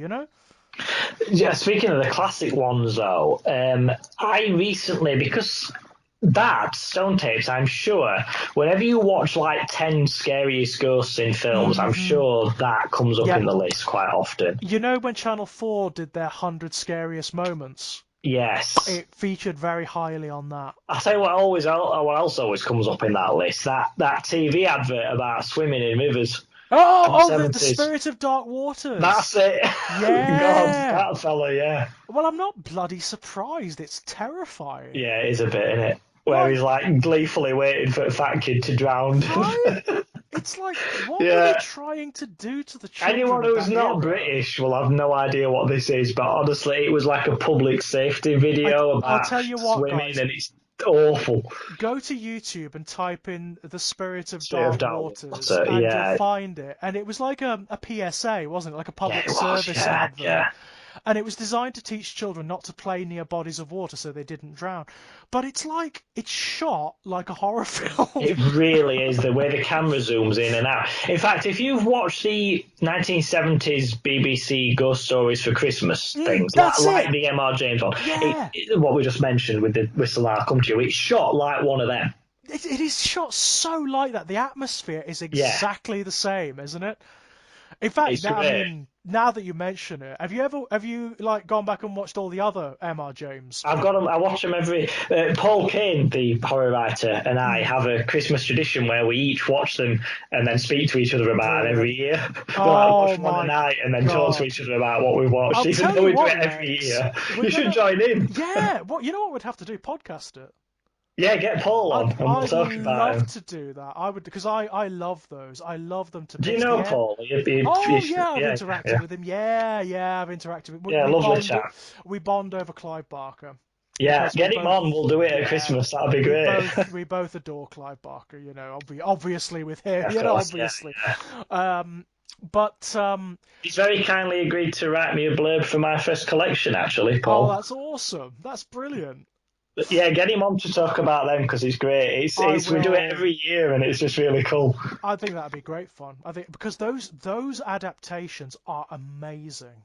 They are, even though they are a product of the time. I don't Oh think it's yeah. in any way that's bad. I don't think you know what you were saying about the Stone Tapes. There's a lot of stuff you've got to forgive. Yeah. I don't think there really is in these M.R. James ones. No. There's not any of those like eye rolly moments of like oh god, there's I nothing don't like find that. so. It's all right. Everything's Yeah. fine. I And mean, the fact that it's like grainy to look at kind of works in its favour as well. I think so too. There's never a moment in them where like the acting makes you go, oh god, Exactly, that's what or I mean. Yeah. I find they work really, really well. I think a lot of that is down to the way M.R. James just writes his stories, because there's a dearth of dialogue in them. Yeah, there is, You yeah. don't often have like great reams of dialogue happening. In fact, like Whistle and I Come to You, the main character's largely solitary, isn't he? Yeah, he don't speak much unless there's someone in the scene with him because he's usually on his own. That's kind of the Right. point. And even when he does talk, he's so interesting. He's so eccentric. Yeah, And he is, yeah. his turn of phrase is so bizarre that you actually, you're fascinated by the guy. But my favourite sequence in Whistle and I'll Come to You is shortly after he first finds the whistle, and he's walking along the beach, and it's just this cold moment where he sees a figure in the background. Behind him. Yeah, yeah. And you can't see it clearly. It's just a silhouette because it's too distant, and you're not really meant to make anything of it. Yeah. But it could just be someone on the beach at that point. It could just be someone on the beach, but it's so scary. I've got a tattoo of that whistle, I'm sure you know that. Brilliant. I've got a tattoo of the whistle and the Latin quote next to it. Awesome. It's on my chest because that ghost story my granddad told me when I was a kid, it was the first ghost story I ever heard. So Right. I've always wanted something to kind of represent that. Yeah, what a want that to be kind of first. inception. Yeah, it was great. So I've got that tattoo. Wow. But yeah, that ghost on the fishing line, I think, because that's how they did it, like a clothesline, so not a Is fishing line. that how they got Set the like sheets to go? Yeah, they set up like a clothesline and had like a raggedy old sheet covered in like oil and shit, and then the wind was like catching it, and they just kind of zipped it along as he ran along the beach, but then kind of slowed it down. So it's got that weird, creepy, almost it's stop very motion difficult feeling. it's very difficult to describe if you haven't seen it. It's bizarre, but it looks great. You know what? The way I always frame it when I talk to people about it is it shouldn't work. No, it should look bollocks. Work, it does. because it's the old cliche, isn't it? It's the oldest cliche in the book. It's a ghost and a sheet. The way I've described it, when people have said, because it even describes it this way in a book, it's almost like it is if something's trying to push through. Yeah. If you imagine there's like an invisible wall in our reality and something's trying to push through it, and you can see its hand and glimpses of its face trying to stretch through like cling film. It's like that. That's kind of what it looks like. But it has no right to look that good, but it does. It does work, doesn't it? It really does works. give that effect. But that is always on the list of ghosts. Yes. Of, like when you see. And another one, which is why I watched this film recently, is the Banshee from the Darby O'Gill film, the Disney film. with Sean Connery. Have you seen that? I don't think I've seen that. No. Oh God, Is that 1960s or 70s film. It's called right? Darby O'Gill and the Little People. No, I have not It's seen Sean that. Connery playing an Irishman. So we'll Oh my God. You just got to put that forgive that. aside. Yeah, Just yeah. put that aside for a minute. Okay. And the story is about not him, this old farmer who is going to lose his farm because he's poor. So he captures the king of the leprechauns Okay. to try and make him rich. As you do. Yeah.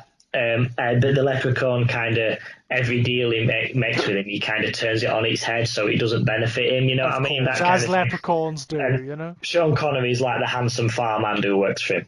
Okay. But towards the end of that film, uh, there's this banshee that comes out of this old castle ruin on the top of this hill, and it comes and it wails outside people's window, and it's a Right. genuinely effective creepy ghost, and it's followed later by this like phantom coach and horses with a headless horseman as a Uh-huh. rider, and both that and the banshee are really great. So I Yeah. watched this film for that reason, Uh-huh. and it's a nice, classic, harmless old Disney film. It's got that charm to it. But when I say that the Banshee comes out of nowhere in terms of plot, Yeah. I'm not exaggerating that.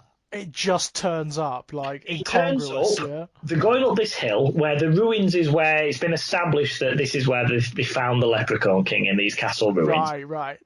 When they're heading up there one night, this Banshee suddenly appears, and the main character literally says, "Oh, it's the Banshee that took my wife 30 years ago." Nice setup, you know? This is 10 minutes before the end of the film. And you think, Brilliant. why has that not been mentioned at any point in this film? We know that his wife's been dead a long time because that's established early on. They never Right. mention that shit. Right, right. I mean, a dead wife is a dead wife. That tends to happen. But a dead wife who was taken by a banshee. Yeah, never sets it. It literally just comes in 10 minutes before the end of the film with no build up at all. Now, it looks Absolutely great, which brilliant. is why it's so memorable and it's worth looking up. But honestly, I sat through this film, and you know when you're doing that thing, someone's told you, "Oh, you've got to watch this film because of this Uh-huh. great thing in it," and you're watching it, and you're an hour and a half in, and you're thinking, "Have I picked the wrong film here?" Yeah, yeah. Because there's been no mention of a banshee. It's not been set up. I don't get this, but then suddenly it turns up, and you're like, "Oh." But I don't. Yeah, it's so weird. It's like someone decided right late into the filming process that they were going to add in this ghost story element, and when it's there, it's great and it's Yeah. scary, and the way they do it, and again the technology they had at the time and everything, Uh-huh. they do a really good job of it. But it's It's yeah, just so out of it nowhere, just yeah. it comes out of nowhere, and it doesn't fit with the tone of the rest of the film. Yeah, you know that can sometimes work, can't it? Sometimes that really works to give you like that whoa, that Yes, jolt, yes, that it can. shock. Yeah. Other times it's what they call it's what the internet calls a big-lipped alligator moment. Yeah, what's that from It's now? from All Dogs Go to Heaven, Yes, that's which it. actually, in a Yes. weird way, that's sort of a ghost story, It is, yeah. is it not? That's with the big singing alligator, isn't it? Where There it's is this weird yeah, moment where, out of nowhere, and it doesn't fit. It feels like it's from another film. It feels like it's from Don Bluth had the cuttings from some other project he was working on and just spliced it in. yeah. I This always feel like that giant. about the snowman from the Frozen film, Disney. Like Oh you've got yes. like quite a legitimate fairy tale here Mhm. that's very unusual for a Disney film. It's got Mhm. doesn't have the stereotypical princess and the romance and It evil and all that definitely shit. doesn't. But then you've got this singing, talking, joking snowman. Yep. Yep. And it's like he doesn't fit. He It's does not fit with that film. it's funny how often that does happen. Have you ever seen the Disney Hunchback of Notre Dame? Yes. Now, what you've got there is this really unbelievably dark fairy tale Yes, that's it got is. some Yeah. bolted onto it. You can feel the fingerprints of studio executives coming in saying, make it more like Aladdin. There are Yeah. funny elements in Aladdin, make it more like Aladdin. You've got bolted on these gargoyles, Oh, of course. Yeah. and you Yeah. can feel that the people making the film didn't want them in it. I feel like that about Olaf the Snowman, I've got to be honest. I think that was a decision to force him in. We Yeah, haven't got up for kids to laugh at. Put him in there. You know, yeah. It it's happens a surprising amount. Brave. You know, the Pixar yeah. film Brave? You can tell they wanted desperately just to tell a sincere folk tale, you know? Yes. And you can, there were executives saying, you've got to make it funny. You've got to put comedy elements in it because they don't fit.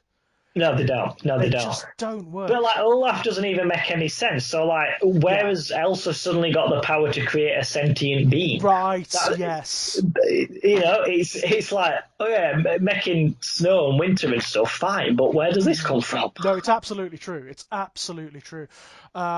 After what caused that was Aladdin.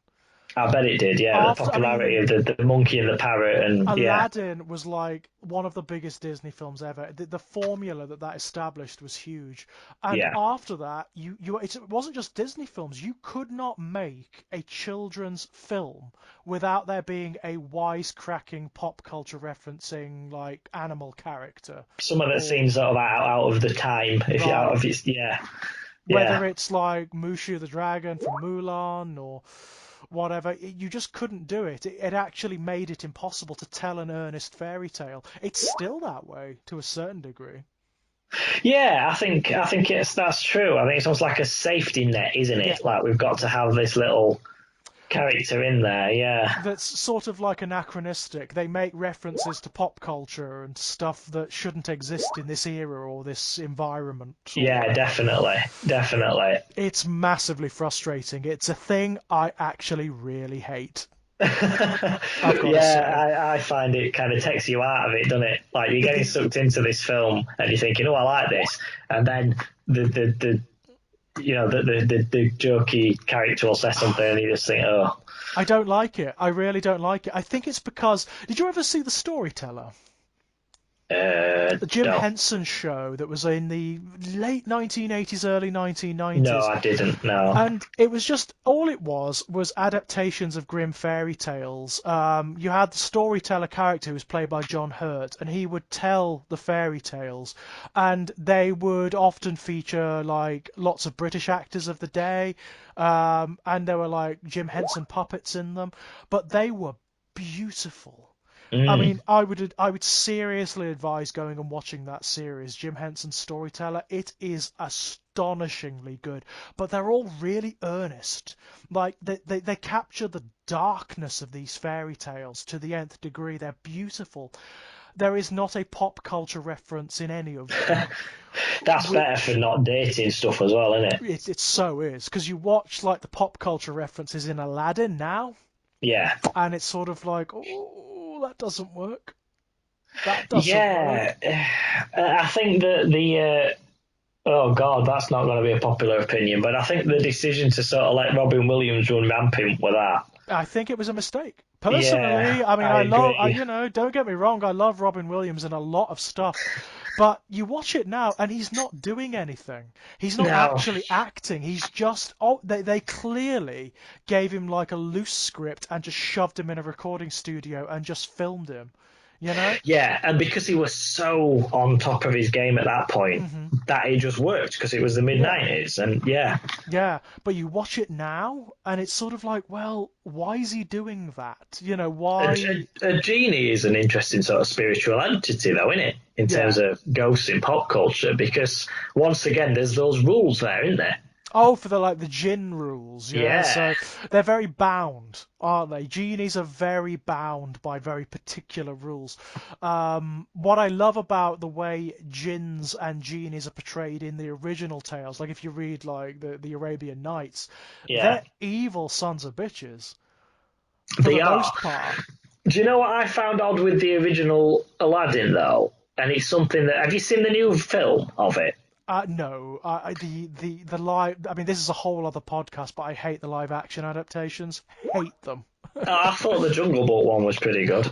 Actually, like the Jungle Book. It's one of the only ones It's I because it's do. based more on the book. Yeah, the others. Oh, Yeah, but there's something the live action Aladdin did, hmm. which is actually, I think they did better than the cartoon. Oh, right, right. Is they kind of established the genie as a character. They also established why Jafar. They explained that Jafar was actually a thief. Oh, And okay. he kind of worked his way into getting a job at the palace, and he worked his way up to become the advisor by being intelligent and hardworking. Oh, I He used to steal see. books and that kind of thing. But he was always told, "You come from trash. You're nothing. You're all of that," which gave him this massive insecurity complex, which is why he's got this obsession with power and being the best and the top. I Which I actually think see. is much better than just having him as a sneering Just villain as a for no. villain, because I in the liked that. And yeah, he's not even the guy who plays him's like this really good looking dude. So uh instead of being this like pointy chinned evil yeah, wizened old, he's actually got a backstory and he makes right. sense. And I So like that. like instead of just being the Disney bad guy, Yes, he just so looks like I the Disney thought that bad was a guy. good decision.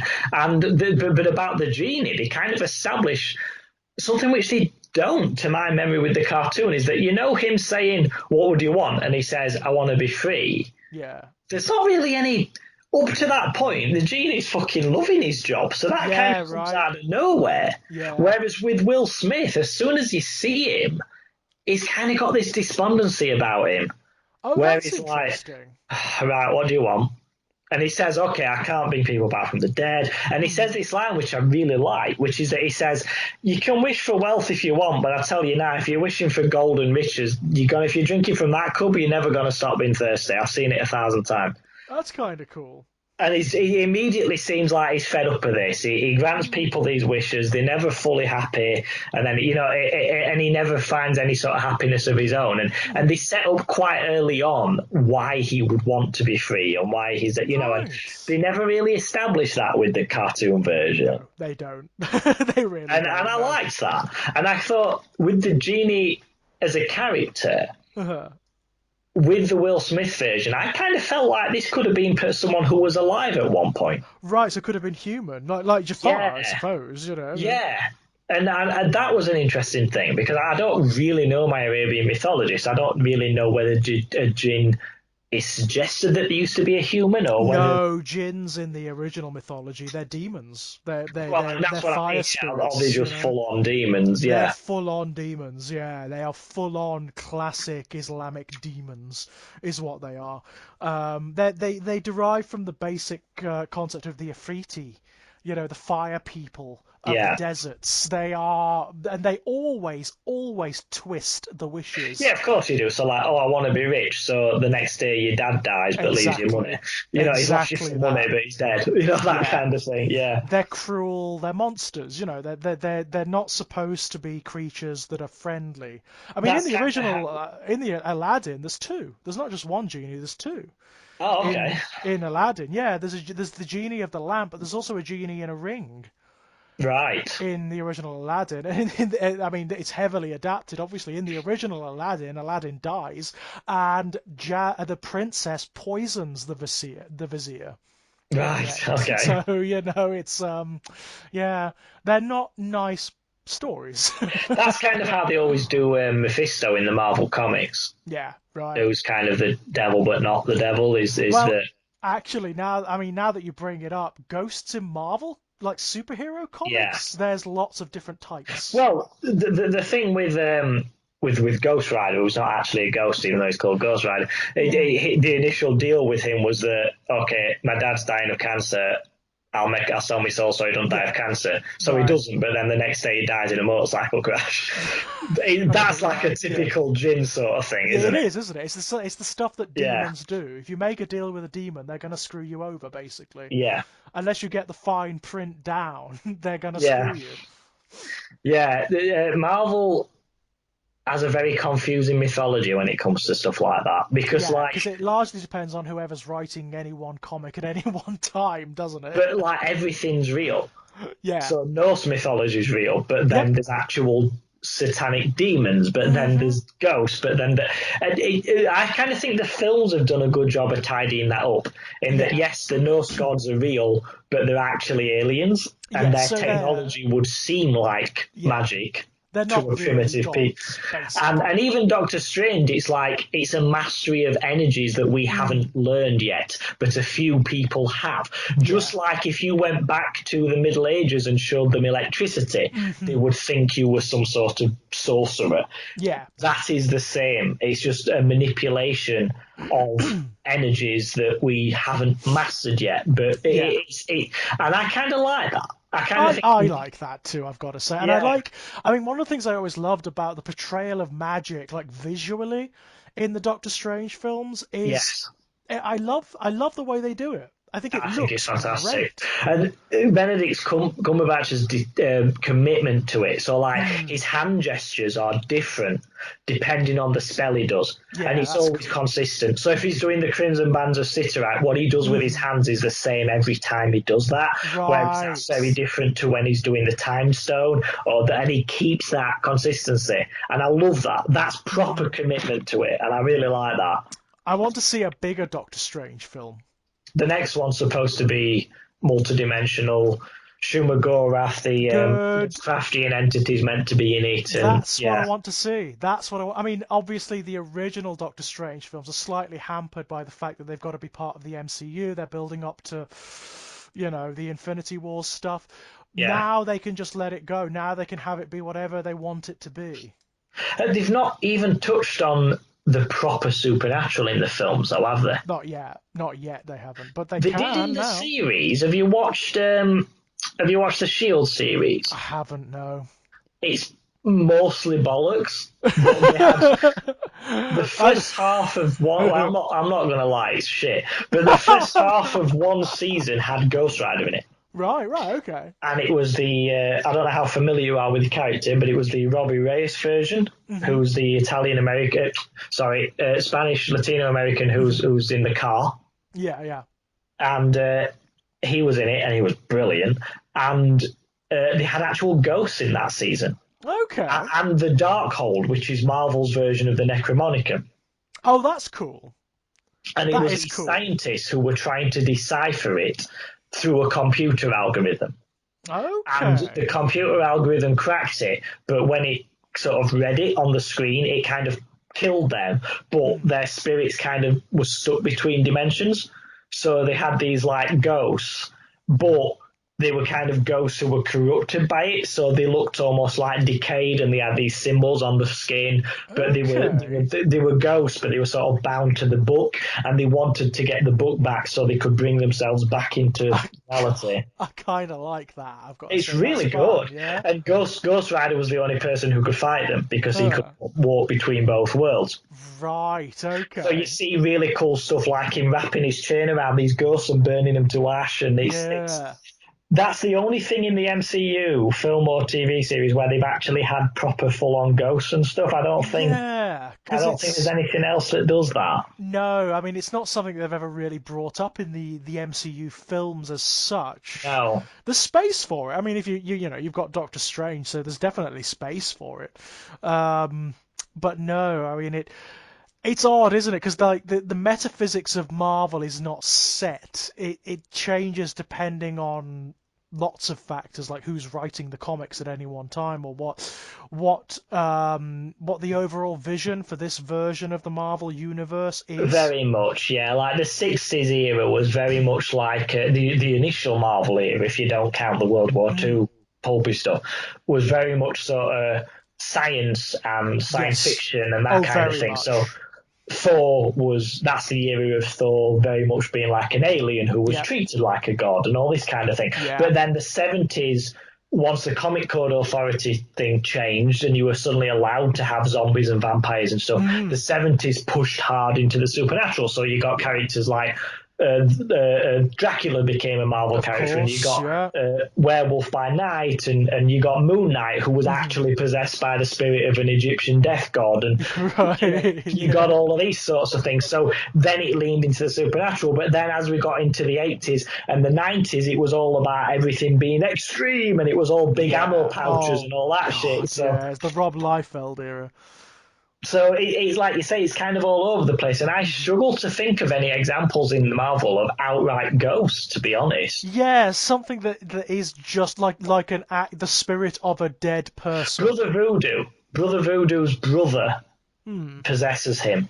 Right. So there is a ghost. He's one of. At some point, he becomes the Sorcerer Supreme as well. I remember that. Right. Uh, Okay. when Strange steps down for a bit. But yeah, he's like a voodoo practitioner, and his brother's ghost is actually inside of him and can kind of leave his body to do other things. So, like, there's two Okay. of them.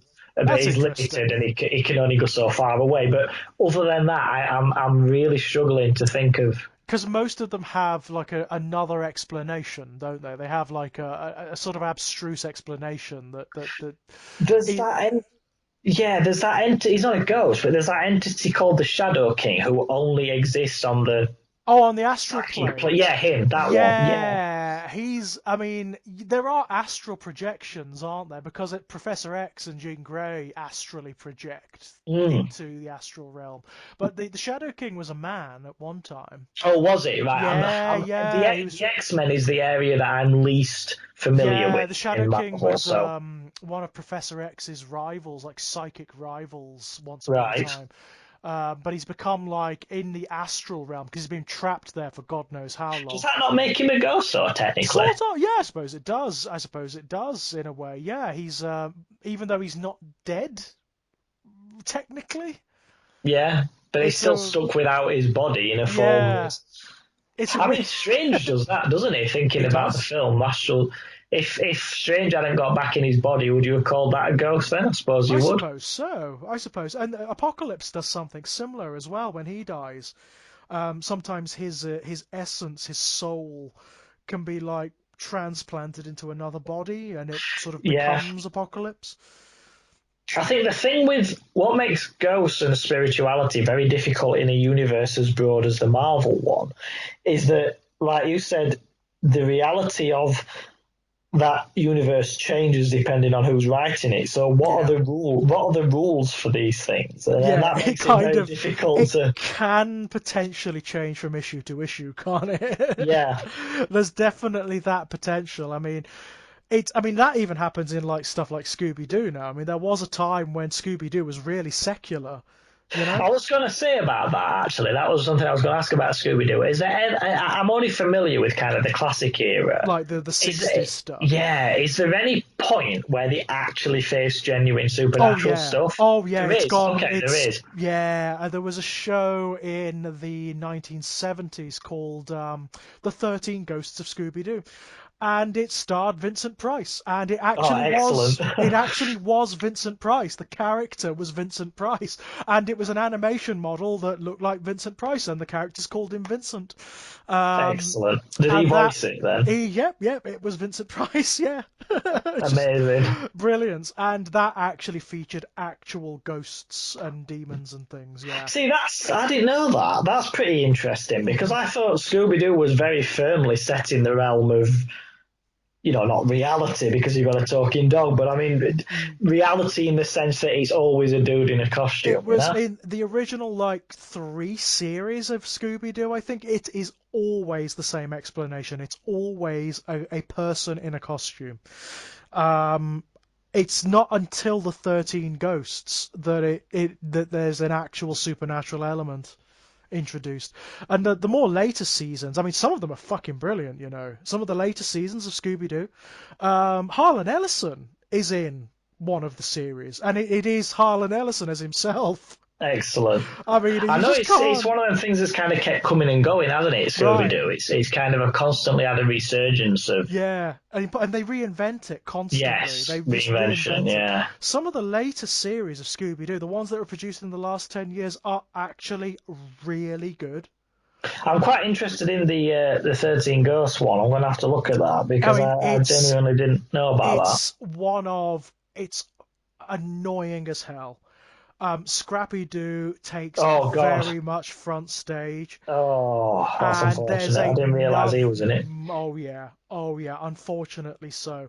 And there, for some god awful reason, they introduce another character who's like a kid, but who's like obviously played by a woman, as a lot of kids, like children Yeah. in cartoons are, and he is also annoying. So it's, yeah, no Fred, no Shaggy. Oh, no Yeah, Shaggy. That's no, very odd. but Daphne. Okay. And right, it's weird. The whole ensemble is really strange. It's not a good show. Okay, maybe not. I just Other like the than, concept of having yeah, suddenly introducing actual ghosts into it. yeah. I mean, the whole thing about it is that they are accidentally. Oh, no, actually, Shaggy is in it. Sorry, Shaggy actually is in it. They open a chest, like a demonic chest that contains the 13 most horrific ghosts in the world, I see. and they've got to go around and gather them up. So the Well, episodes are all about whatever ghost they're gathering okay, up at so the there is time. like a through narrative in that sense then. Kind of, but not really. Something I do like about the classic sort of ghost Scooby Doo series, though, is that even though the ghosts and everything always turn out to be a dude, Hmm. the actual stories of the ghosts are always really pretty cool. Yeah, because they always marry like an urban myth to them, don't they? Yeah, and I love S- that. I Yeah, think the that is stories good. themselves are always pretty cool. Yeah, it turns out to be fake, but the actual mythology that they set up around it is usually pretty good. They tend to be quite fun. They're like little Twilight Zone episodes or Yeah, they something, are. aren't they? Yeah, That is fun. But it is always like the caretaker or something, isn't it? yeah, but It's how he looks in the opening sequence is always massively better. Like yeah, at the beginning, it's like a full-on ghost flying and all sorts, yeah. and then later In on, it's a dude running around down the hall in a suit of armor, and you think, how was he right. flying at the beginning? Right, right, yeah. They take a lot of license, don't they? Like at Yeah, the beginning, they really do. yeah. You think, how did he do that at the beginning? There's no way this 80-year-old man could have done that. But no, honestly, Imagine that was a problem, not a supernatural thing, but that was always a problem I had with the Saw films. Is like, how did this old dude set up all mm, of this shit? oh, I've got a lot of problems with the Saw films, to be honest. But it's one of those weird things. I find. I mean, I don't. The original Saw, I don't think is a terrible film, but I'm baffled by how extreme people take to it. You know what I mean? Mm. Because it's just ultimately it's a really formulaic film. It is just a setup for really elaborate deaths. That's pretty much it. I think the first film was a very clever idea, and I liked it. And if they'd Hmm. have left it at that, it would have probably stood as a very unique horror Yeah. film and something that hadn't been done before. And great. But then, yeah, after that, every film was It's basically just like a horror film of Jackass, wasn't it? Like, right. Yeah. what's a hideous thing we can have people? Imagine if you Right. got glued to a chair, or Yeah. it's Yeah. everything's like, what if you had to put your hand in a jar of broken glass and that's it? That's like the entirety of the plot for the Ex- majority of them. exactly that. I mean, it is. I mean, we talked about these the last time round, but the Conjuring films are another really good example. And another good example of how like traditional ghost narratives roll round again because they are so formulaic. They're Yeah, so they by are, the of course. numbers, you Yeah, know? it's the Christian element of it. Whatever happens in them films, you know that it's going to end with someone screaming words from a Bible and holding a cross Yeah. up, and Now, I know you actively dislike them. I quite Hmm. enjoy the earlier bits of some of those films. Hmm. Like I enjoy the details of the haunting. I enjoy seeing Hmm. this stuff with a big budget. Like in the second film, I really enjoyed the Enfield stuff. I enjoy Hmm. seeing Bill Wilkins manifesting in that chair, and seeing this stuff with a proper budget, like a Hmm. Hollywood budget, and some of the ghostly stuff early on in the first Conjuring film with the woman hanging from the tree and appearing on top of the wardrobe, and just the way they set it up like an old 70s ghost film but with Hmm. modern effects. I really, and the atmosphere of it, I really liked all of that. When it goes to shit is once the Yeah. Warrens turn up. Oh God. Yeah. That's when it suddenly becomes like they're just going to turn up, splash holy water about, she's going to shout something from Bible, and that'll be ending it. Until they turn up, it's really good. Right. Right. And It's I unusual to have a film that goes downhill once your main characters arrive. once like the big characters arrive, I can't help but compare it to like the films that it's obviously based on. So stuff like in terms of like its atmosphere and the way it works. So stuff like the 1970s Amityville Horror. Yes. which is really good. You know, I mean, don't get me wrong. Again, I mean, the quote unquote actual events, bullshit, Of course it is. complete wankery. And George Lutz, what a con artist, what a Very frigging con much, very artist. much. So they've even said so, haven't they? Though, didn't they Yeah, admit it? I think, yeah, at one point George Lutz that he's basically been living off of the story since it happened, you know? Um, Yeah. but the film, the 1970s film, is actually really damn good. It's got Yeah, this it is. Yes, really, it is. you know, like a lot of 1970s horror, it's got this really dirty, grainy, grimy I know what feeling you mean. about Like it. the only the example I can think of to sort of illustrate that feeling is that like when someone like if there's a scene where a bloke slaps a woman, it looks like he's actually done it. Yeah. Do you know what I mean? Yeah, That I kind of know. yeah, Yeah. it's I that know what sort you of a feel mean. to it. There's Where like you a think, did he actually just kick that dog? You know, just right. things that kind of a feel to it, haven't you? There's Where like you think, a I don't know, like a texture, like a rawness to the way it's yes, filmed. exactly, yeah, And yeah. that I find really works well in horror. I It don't really like does because it makes it disturbing. it does, doesn't it? It lends it like a griminess. I don't like clean cut horror. Mm, I've got a problem with it when it's too slick, when it's too like I don't know, when it's too obviously a confection. yeah, Doesn't do it for me. It doesn't do it for me. But when it's got that slight dirtiness about it, yeah, it does it for me. The original Alien has that. You know, when it's yeah. It like does actually. It does actually. Yeah, you know, yeah. it feels real somehow. I love that. I really like that. And also, I mean, just the way the original Amityville Horror is set up and the way it's shot, the way the sequences work, it's really well done. It's just a really well done haunted house film. The problem with it is it did so well, and it was so culturally pervasive because of the story surrounding it. The quote real versions around Yeah, it. Yeah, yeah. that since then, almost every haunted house film ever shot has It's like followed a that template, exact, isn't it? yeah, it's that Yeah, exact template. And I'm like, well, it's like the Amityville Horror, but it's not as good. You know, yeah, there are a few exceptions. There's things like The Shining, which established its own zeitgeist, you know? yeah. It's The Shining is very different, as we spoke about last time, in that in the film version at least, it's never Yeah. black and white whether or not they're actually ghosts are real or not. It's so weird, isn't it? And also, I mean, even if there is something there, they may not necessarily be ghosts. It may be No, it like, could just be something taking the form of that mhm, just for a purpose, like, oh, now I need to be a bartender and now I need to be an right. old lady in a Or bath and now I need to. it could be just like the raw negativity of the hotel Exactly, yeah. manifesting, you know? You just That's, don't what do know. they call it? It's a tulpa, isn't it? Where you get energy manifests. It's a Buddhist belief, isn't it? That's Where right, where it's like energy can manifest in the form of something. yes, and it's either negative or positive, you know. Yeah. If it's powerfully negative, then it can be like what happens in The Shining, you know, where it actually affects your state of mind. That's quite an interesting sort of entity, though, where like it's taking the form. This is kind of like Candyman again, where it's like Hmm. a negative energy that's taking the form of something, but it's not actually them. Yeah, it's like Silent Hill, isn't it? It's a similar Yes, thing, you know? exactly. Yeah, I mean, yeah, you do encounter quote unquote ghosts in Silent Hill, but they're not ghosts of dead people. They're projections of what's going on in the main character's psyche. yeah. They are, the town makes them real, but they're not the ghosts of the people. You know, they what if the people who they manifest did have spirits, they've gone. They're somewhere else, you know?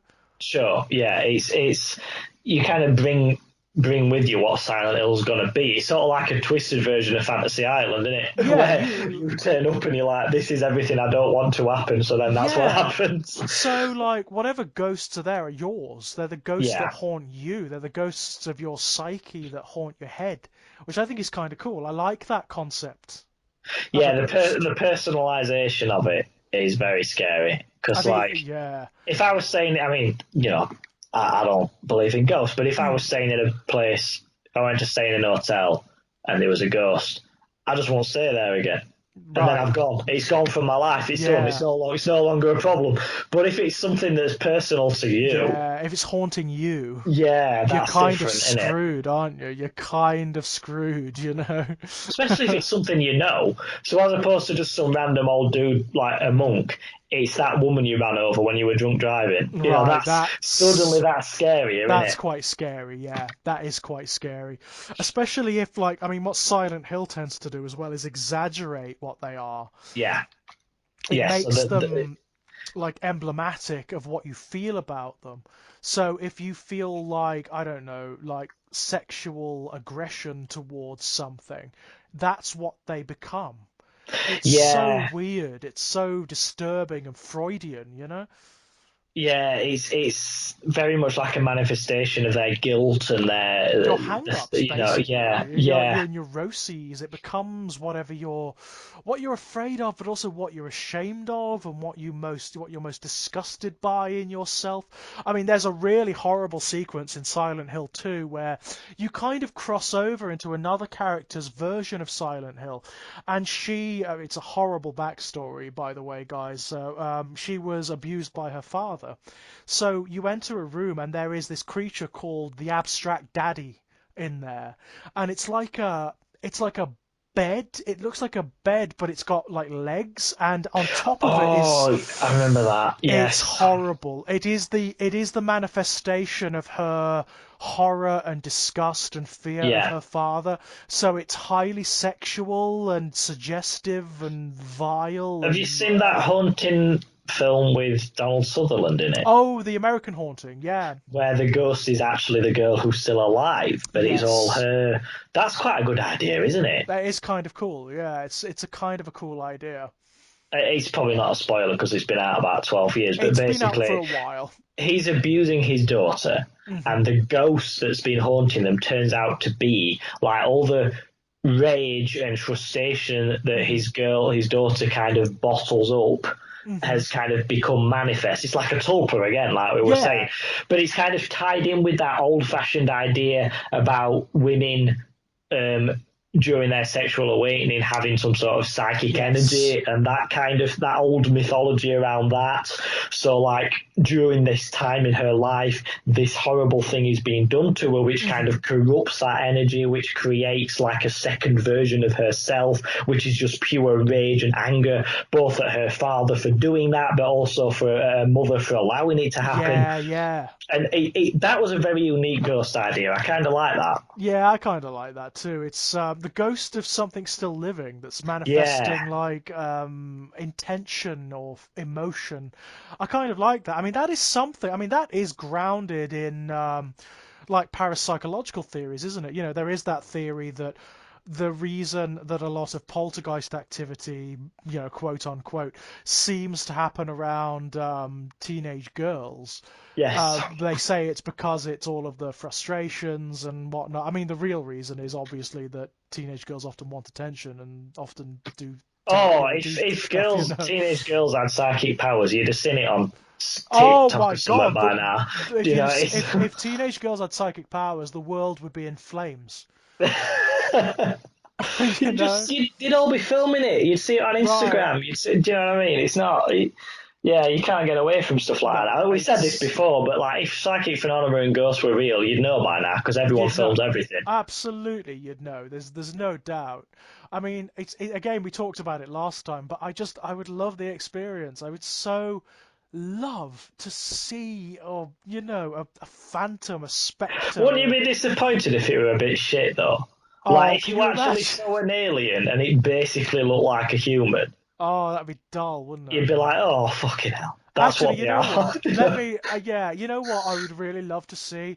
A demon or an angel, you know, something abstract, something really out there. But it just it ain't gonna happen, you know?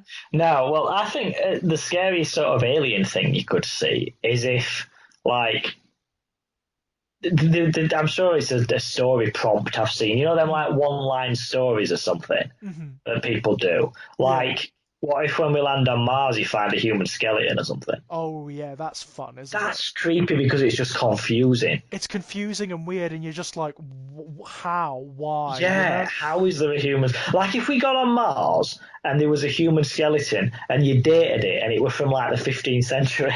Oh, that'd be so weird, wouldn't it? And like if it was actually human, not Oh, just blatantly humanoid, human. Yeah, you know? human. And it's wearing like the remains of like Roman armor or something. Or Something maybe if like you had that. like if you had some sort of like DNA measuring equipment, and it told you like who like what family it belonged to and whatnot. It's like, what the hell? How?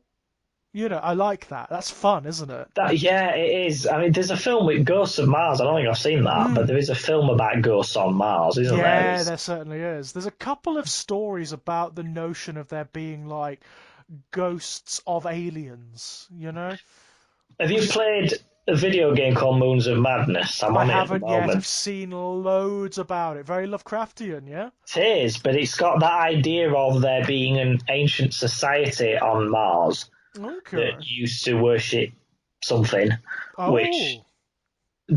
and they kind of became their thing to manifest it, Oh, so okay. they could bring their god into the world to sort of help them, and that doing so may have been what led to Mars becoming a desolate planet. Like an arid wasteland, And that thing is still there in Ooh. sort of spirit, if not in body. And when humans arrive on Mars, it immediately gets into their dreams and wants them to manifest it. Because of So course it does.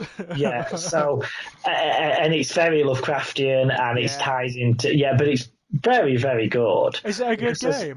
it is. There's no combat in it or anything like that. It's very much like there's kind of a routine to it, which makes it seem mundane, but I like that. So, like, Yeah. you've got to do things like you've got to go and water the plants, and then you've got to realign the solar array. And it's kind of like you're going about your business as an astronaut on Mars, and then weird shit starts happening. But That sounds fun. you've still got to go about this business while the weird shit's happening, That and does then it sound a kind of lot of fun, I've got to say. it is. But there's ghosts within that game as well, which are very well done. Hmm.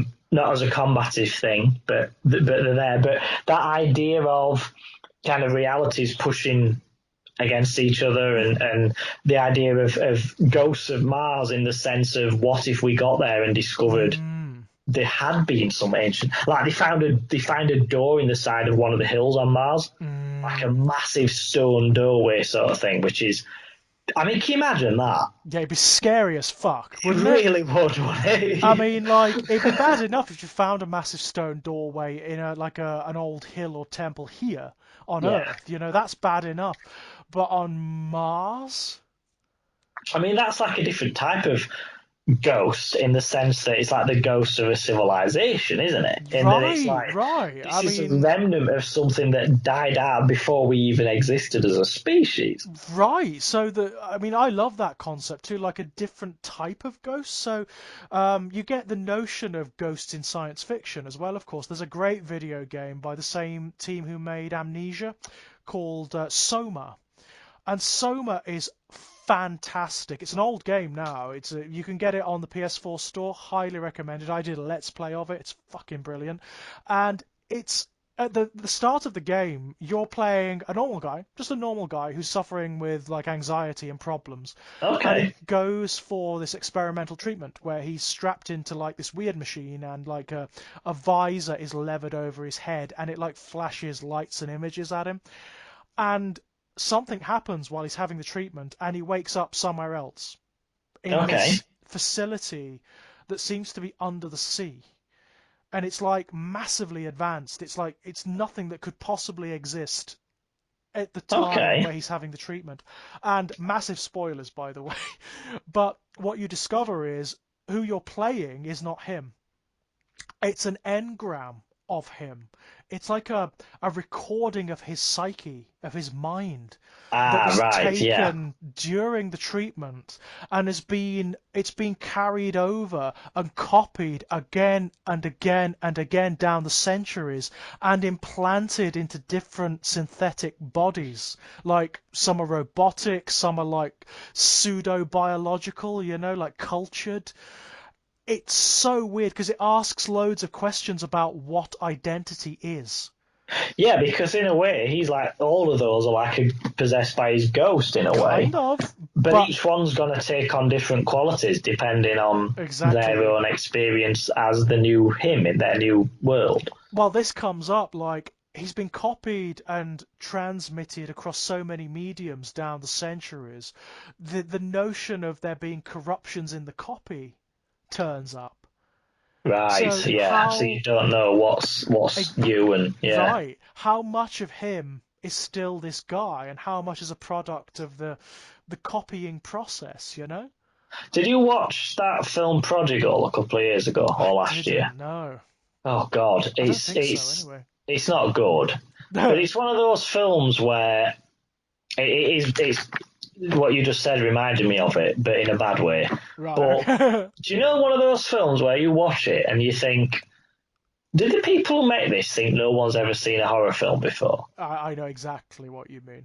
Like they think they're being clever, but you figured it out Hmm. 4 minutes into it. Yeah, know Like exactly what you mean. the opening sequence is this serial killer being hunted down by the police. Okay. At the same time, a woman is in the hospital about to give birth. Oh, okay, right. So he dies and the soul goes into the baby, something, Exactly. yeah. Right. So then the kid starts acting weird, and the kid's got like one eye different color to the other, same as he did. But like Right. I didn't even finished the explanation of the opening sequence, and you knew what the film was going to be. Right. That's Because my it's so point. boring, isn't it? It's so But cliche. but the idea, I mean, for a start, it's just Chucky, but done with a kid. I was But going to say, it's Chucky, isn't it? You know? but like the whole film is done as if, oh, I bet you don't know what's going on here. But it's like Oh, we fucking do. Everyone's we, seen horror films. We, everybody knows, all right? but Yeah? it's so bizarre to think. It's almost like an alien had come down and made it. Yeah, In that, like they think that's clever. They yeah. think that's a unique idea. They think people aren't going to figure this out 2 minutes Right. into it. But actually, it's just really cliche and boring, and anyone who's ever seen a horror film will get it like Yeah, of instantly, course you yeah? did. You got it before the credits. The opening credits had come up. Right, yeah. And you just thought, I don't get this. I don't get how you can't have figured out. But that's a different form of ghost because it's like a reincarnation thing. It's a reincarnation thing, yeah. And it is possible to do that as a good story, but this just Oh, wasn't yeah. it. The concept can work really well. It could potentially work, but it's the way it's framed, isn't it? It's the way it's You can't do it as portrayed, if you it's a know? shock because people see it coming like you just did. Right, You like a can't. mile away, yeah. And if And the I whole think how you film, frame the story is quite important as well in any yeah. capacity because you've got to decide: are we taking, like we said with Freddy Krueger, are we taking this seriously? Are we not? Are we doing Hmm. this as a massive twist? Like, I've argued this point with people who don't agree with me, so we'll see Hmm. where you stand. Okay, But go on. once you know the twist, Sixth Sense is actually shit. You know what? I was just about to talk about The Sixth Sense. I've always fucking hated that It's film. boring. I It's boring.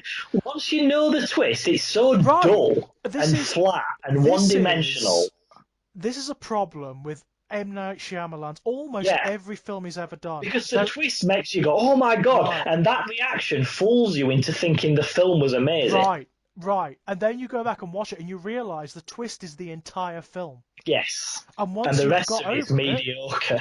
it's mediocre. And not only that, you know what? The Sixth Sense one doesn't work.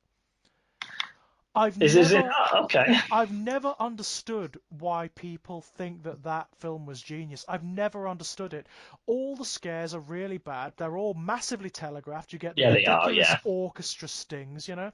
But not only that, the twist is fucking stupid. It's fucking stupid. The You're supposed to believe that the character, the character who's the ghost, that he's been wandering around for a year after, and he hasn't cottoned on. Yeah, it'd work if, like we started with Beetlejuice, actually. Mhm. Good point to go back to. In Yeah. Beetlejuice, those guys have already been dead about a week Right. and they haven't figured out that they're dead. That's Right. plausible. Right. Yeah. Because they live in They an haven't seen isolated anyone else. place. Exactly. But like you said, Bruce Willis has been dead a year and his wife just not speaking to him because they're Well, having a rough patch. it For a is year? right for a year, and it establishes that his wife lives in the same fucking house. Yeah, not for it. Again, if he'd been dead a week, I could Fine. buy that. But Fine. But he's yeah, interacting with other people. yeah, not He's for a like, year. I just You've not had a chat with someone at the petrol station. You've not bumped right. into someone from work. You've not, it's so unlikely. It just doesn't I work, does it? and also I just dislike M. Night Shyamalan's films. I really do. There's some that are okay, some are okay, but for the most part, I think he's a terrible filmmaker. I mean, It's got that thing of people talking in a way people don't talk. that's absolutely true. And also, when you look at them, a lot of them are just the same film. It's the same skeleton, just with slightly different padding. So, like Yeah, stuff like Signs, it's The Sixth Sense again. yeah, it is. It's Yeah, the same rhythm, it's the same twist, and then down, It just doesn't work. The Village, it's exactly the same. Um, it's just, I mean, The Happening is one of the worst films I've ever seen. It's so stupid, but it is very funny. I'll give it that. It is unwittingly funny it because is. Yeah, it's got Marky Mark trying to pretend to be an academic, yeah. and I'm sorry, Marky Mark, no amount of sweaters will make you seem like an academic, mate. No, it won't. But You know, it were good in that. It were good in that film about the Boston Marathon bombing. yeah, he's If you've watched good. that, he's Like very good in that. if But you get him in particular roles, he's very good. Like in you can't buy him as a professor, though. no, no, you damn well can't. In The Departed, he's great when he's the shouty cop. He's Yes. brilliant, but in The Happening, it's just embarrassing. It's like he's trying so hard. The character is trying so hard to say, "I'm an academic," and it's Yeah. like, oh my god, just shut up. No, I think the Sixth Sense is the one I always kind of. That's the hill I will die on. Is that is not a good ghost No, film. I'm totally with People you. think it is, but I it's am. not. People think it is, and they've been tricked. You've been tricked by the ending. The ending. It's like I tell you what. It's the equivalent of. It's you go into a restaurant for a meal Hmm. and they take ages bringing your first course, your Hmm. starter, and when it comes, it's shit. Yeah. And then the main course is shit. But the dessert is amazing. So Hmm. amazing that you come out of that restaurant and think you've had a good meal there. Hmm. But actually, you haven't. It's just No. the very, very end of it was pleasing to your palate, Yeah. and that's fooled you into thinking that you've Yeah. had a good meal there. But you haven't. If you I think back to also the rest of it, it's not. I also think there was a contextual thing going on because at the time, barring one notable exception, there was kind of a dearth of horror going on at that time. It had become quite unpopular at that Yeah, period. true, So there just true. wasn't that much around. There certainly wasn't stuff that kind of appealed to critics. The only other film around at that time that was causing waves, and this is part of why I dislike The Sixth Sense, was the Blair Witch Project. Yes. And I went to see the Blair Witch Project, and it was one of the first, because we were both quite young then. It was one of the first horror films I got to see at the cinema, and I Same loved here, it. actually. Yeah, I yeah. loved it to bits. It was new, it was interesting, it was genuinely disturbing. And do you remember here in the UK they advertised The Sixth Sense by flashing across the screen, scarier than the Blair Witch Project. And I don't remember that, but I hate yeah, shit like that. I hate when they advertise it based on its comparison to something else. right, I used to hate that shit with video game adverts in the 90s. yeah, Like, and they oh, used well, to do our it a console's lot. faster than the Nintendo one. I don't Yeah, give a shit. Just show me what your game does. right, You exactly, know, yeah. They and used to do that a yeah, lot. that comparison to it's even more violent than this other horror film. I'm not. Hmm. I'm not about that. Just show me what you're selling. Don't slag off the other person. Exactly. Well, I loved the Blair Witch Project. Then when I remember a group of friends and I went to see The Sixth Sense, and we all came out of it like bemused, like Yeah. bemused. And I think that was because we were all quite young, we were only teenagers at the time, and I think that may have been the beginning of developing like critical faculty when it comes to film, because I remember thinking about it for a long time after, thinking I did not like that film. I've had this discussion with I mean, that's a whole other podcast, but I've had this Mm, discussion with a friend of mine about what was the first film you saw that you remember thinking was crap. yeah. The first, because I mean, as a kid, films are generally This, just there's an amazing thing, aren't they? right. But what's the first time you saw a film and thought, huh? Actually, sometimes films are shit. Yeah, I yeah, can't even remember. It's something I'd have to think about. But it is very definitely a notable experience the first time you were aware of that. yeah, definitely. And The Sixth Sense. I mean, it wasn't the first one, but it was close. It was around that era. Yeah, It was definitely one of the most notable ones where I actually like formulated in my own head like a critical response. and yet it's possibly one of the most mainstream popular ghost films, isn't it, in the I modern know, era? I know, and I don't get it. I I, said it's modern era. It's like 20 years ago, isn't Right, it? But right. it's still. But I feel like people have been flim-flammed. I feel like it's like pulled the wool over people's eyes. That's what Yeah. I feel about it. And I feel it's the same thing I feel about Prometheus. Mm. People, I mean, it's a bit more divided with Prometheus. Some people hate it, some people love it. But the people who love it, I genuinely think have been flim-flammed by it. I just Because, didn't care about it. I'm not interested. I watched it and it was all right. I can't even remember that much about it because no, I'm right, not interested in Alien enough that I care about watching right, a two and right, a half hour film about the origin of that monster. It doesn't right. need an origin. It doesn't No, need an origin. It's an alien species, the likes of which you've not seen on anything in a film before. It's kind of like sexually aggressive in a way that's yeah, very terrifying. It's mm-hmm, body horror mixed with invasive horror. It's kind of yep, almost, it's got like a rape aspect to it. yep. The design of it's kind of beautiful but terrifying at the same time. It's one of the first aliens on cinema that didn't just look like a dude with different makeup on. All of that is fine without Mhm. going into the origins of how that creature came to Right. be. It doesn't need any of that. Absolutely correct. Absolutely correct. And it didn't need to be done in this way. It didn't need to I be done in any way. There's no need no. for that film to exist.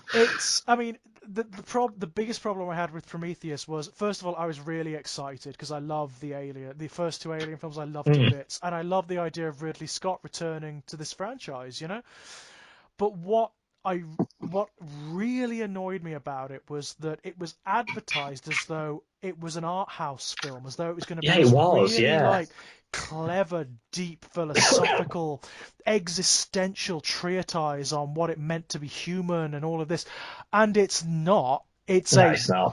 bargain basement B movie script with like $1 billion budget. That's what it People is. doing stupid things where they're meant to be scientists, but they make Oh stupid my, mistakes, oh and my God, you yeah. know. Oh, Oh, I'm the sure it's safe to characters. take my helmet off in this alien environment that we Oh, don't understand, and all this oh, kind of I'm thing. sure it's safe just to touch this alien goop that's coming out Oh of these God, yeah, canisters. yeah. Oh, do you know one Just of the biggest tropes that annoys me in sci-fi films, is astronauts acting like jocks? like, yeah, right. I When hate it's it. like, do you realize how intelligent you have to be to become an Right. astronaut? They are not the jocks; they are the nerds from the They're class. the nerds. In fact, So they when are you get like, they're the nerds that the nerds call nerds, yeah? right, when you get these guys, astronauts in films, who are like, I don't play by the rules, man. You Oh, think, who so, is this prick? There's no right, way he right. would have got through week one of NASA training. He wouldn't have passed the entrance exam. But it's He even, you know what? It's even worse in Prometheus. It's even worse because, like, this endeavor, the Prometheus endeavor, is the biggest endeavor humanity has ever embarked on, right? yeah. It's like it costs more than the budget of, like, the world at particular points in history, and they send these fucking idiots. They can't find anyone better than someone Right. who's got to stick his hand in this black liquid. I just it's the stupidest script I've ever come It's one across. of those things where stuff happens because it needs to happen to get to the Yeah, next bit. right. And it's so contrived. It's so contrived. Now, Prometheus is one of the first films that made me legitimately angry when I came I out of just it. think I understand that if you're a massive Alien fan, I just didn't care enough about it. Yeah, I tell you.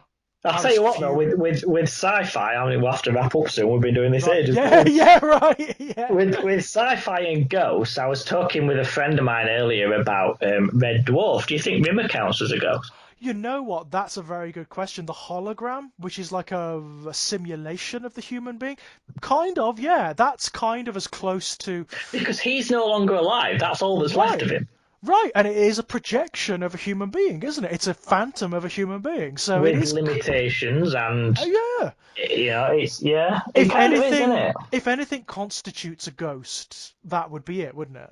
That's sort of like the science fiction equivalent of a ghost, isn't it? Yeah. Without going into the spirituality of it. Yeah, it absolutely is. And what I like about it is there are existential problems, and they do come up in Red Dwarf. Rimmer actually says in one of the first episodes, "I'm not me. That's me there. That pile of dust over there." You know, Yeah, that's pretty deep in it for Red Dwarf. But I it remember that. Yeah. kind of is. I mean, like, what does that mean for him? I mean, Does can he? he still learn stuff? Can he change? Right. Can he? I mean, Yeah. I mean, it does happen in season 7. Of course, he does get better. He does improve himself. He does become a better guy. You know, Yeah. he becomes Ace Rimmer, which I actually really loved, and I fucking hated it when they reverted it in the next one. I I hated must it. admit, Red Dwarf is something I've only kind of seen the very classic first 4 or 5 seasons of, Right, right. but I have heard that it kind of gets a bit timey-wimey later on as Oh, soon it as gets. what ordered things occurring and Yeah, whether you just suddenly discount things and yeah. I don't know it enough to follow all of that, but I have heard there's some contention about what It counts and what doesn't, really, and but at this point, very much so, very much so.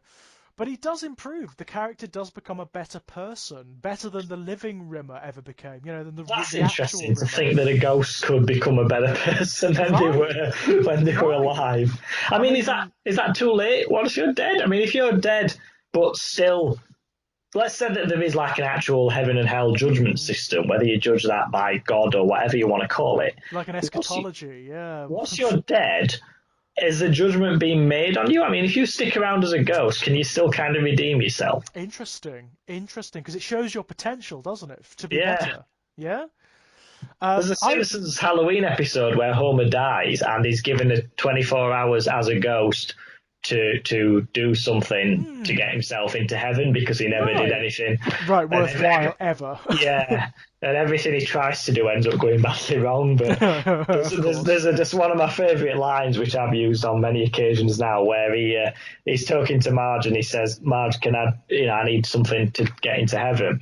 So she gives him a list of stuff to do around the house, and he says, "Marge, I'm just trying to get in the door. I'm not running for Jesus." That's quite good. I And like I that. love that one. I love that line. That's quite But good. that idea that he's dead, but he's still got time. It's almost like an Yeah. extension. That's Well, quite interesting. I mean, like philosophically speaking, if you're still conscious and you can still make decisions, then of course you can still better Yeah, yourself. because it's your soul that's going to be judged, not your physical Right. being. So It's an odd one, isn't it? It's an odd one. I like the notion actually, and I mean, I like the notion in Red Dwarf that Rimmer could like acknowledge that's not me. I can be better than him. yeah, whoever that was is gone. I have the option of being more than that now. Right. I think that's kind of cool. I like that. In fact, that But would make a great basis for like a proper science fiction story. You know, I wouldn't mind writing that myself, to be you quite could do honest. like a Red Dwarf's got quite a big mythology, hasn't it? That you Oh, it's could huge at this point. I mean, it's like what 10, no, 12 seasons now, isn't it? Yeah, you could do like a serious take on it if You you wanted could. to. I Somebody mean, could, it you does know. dip into those. I mean, like most people think the high, and I agree. Like the high point of Red Dwarf is like season 5, season 6, and that's when it starts to mingle really good science fiction ideas with really good comedy. Yes.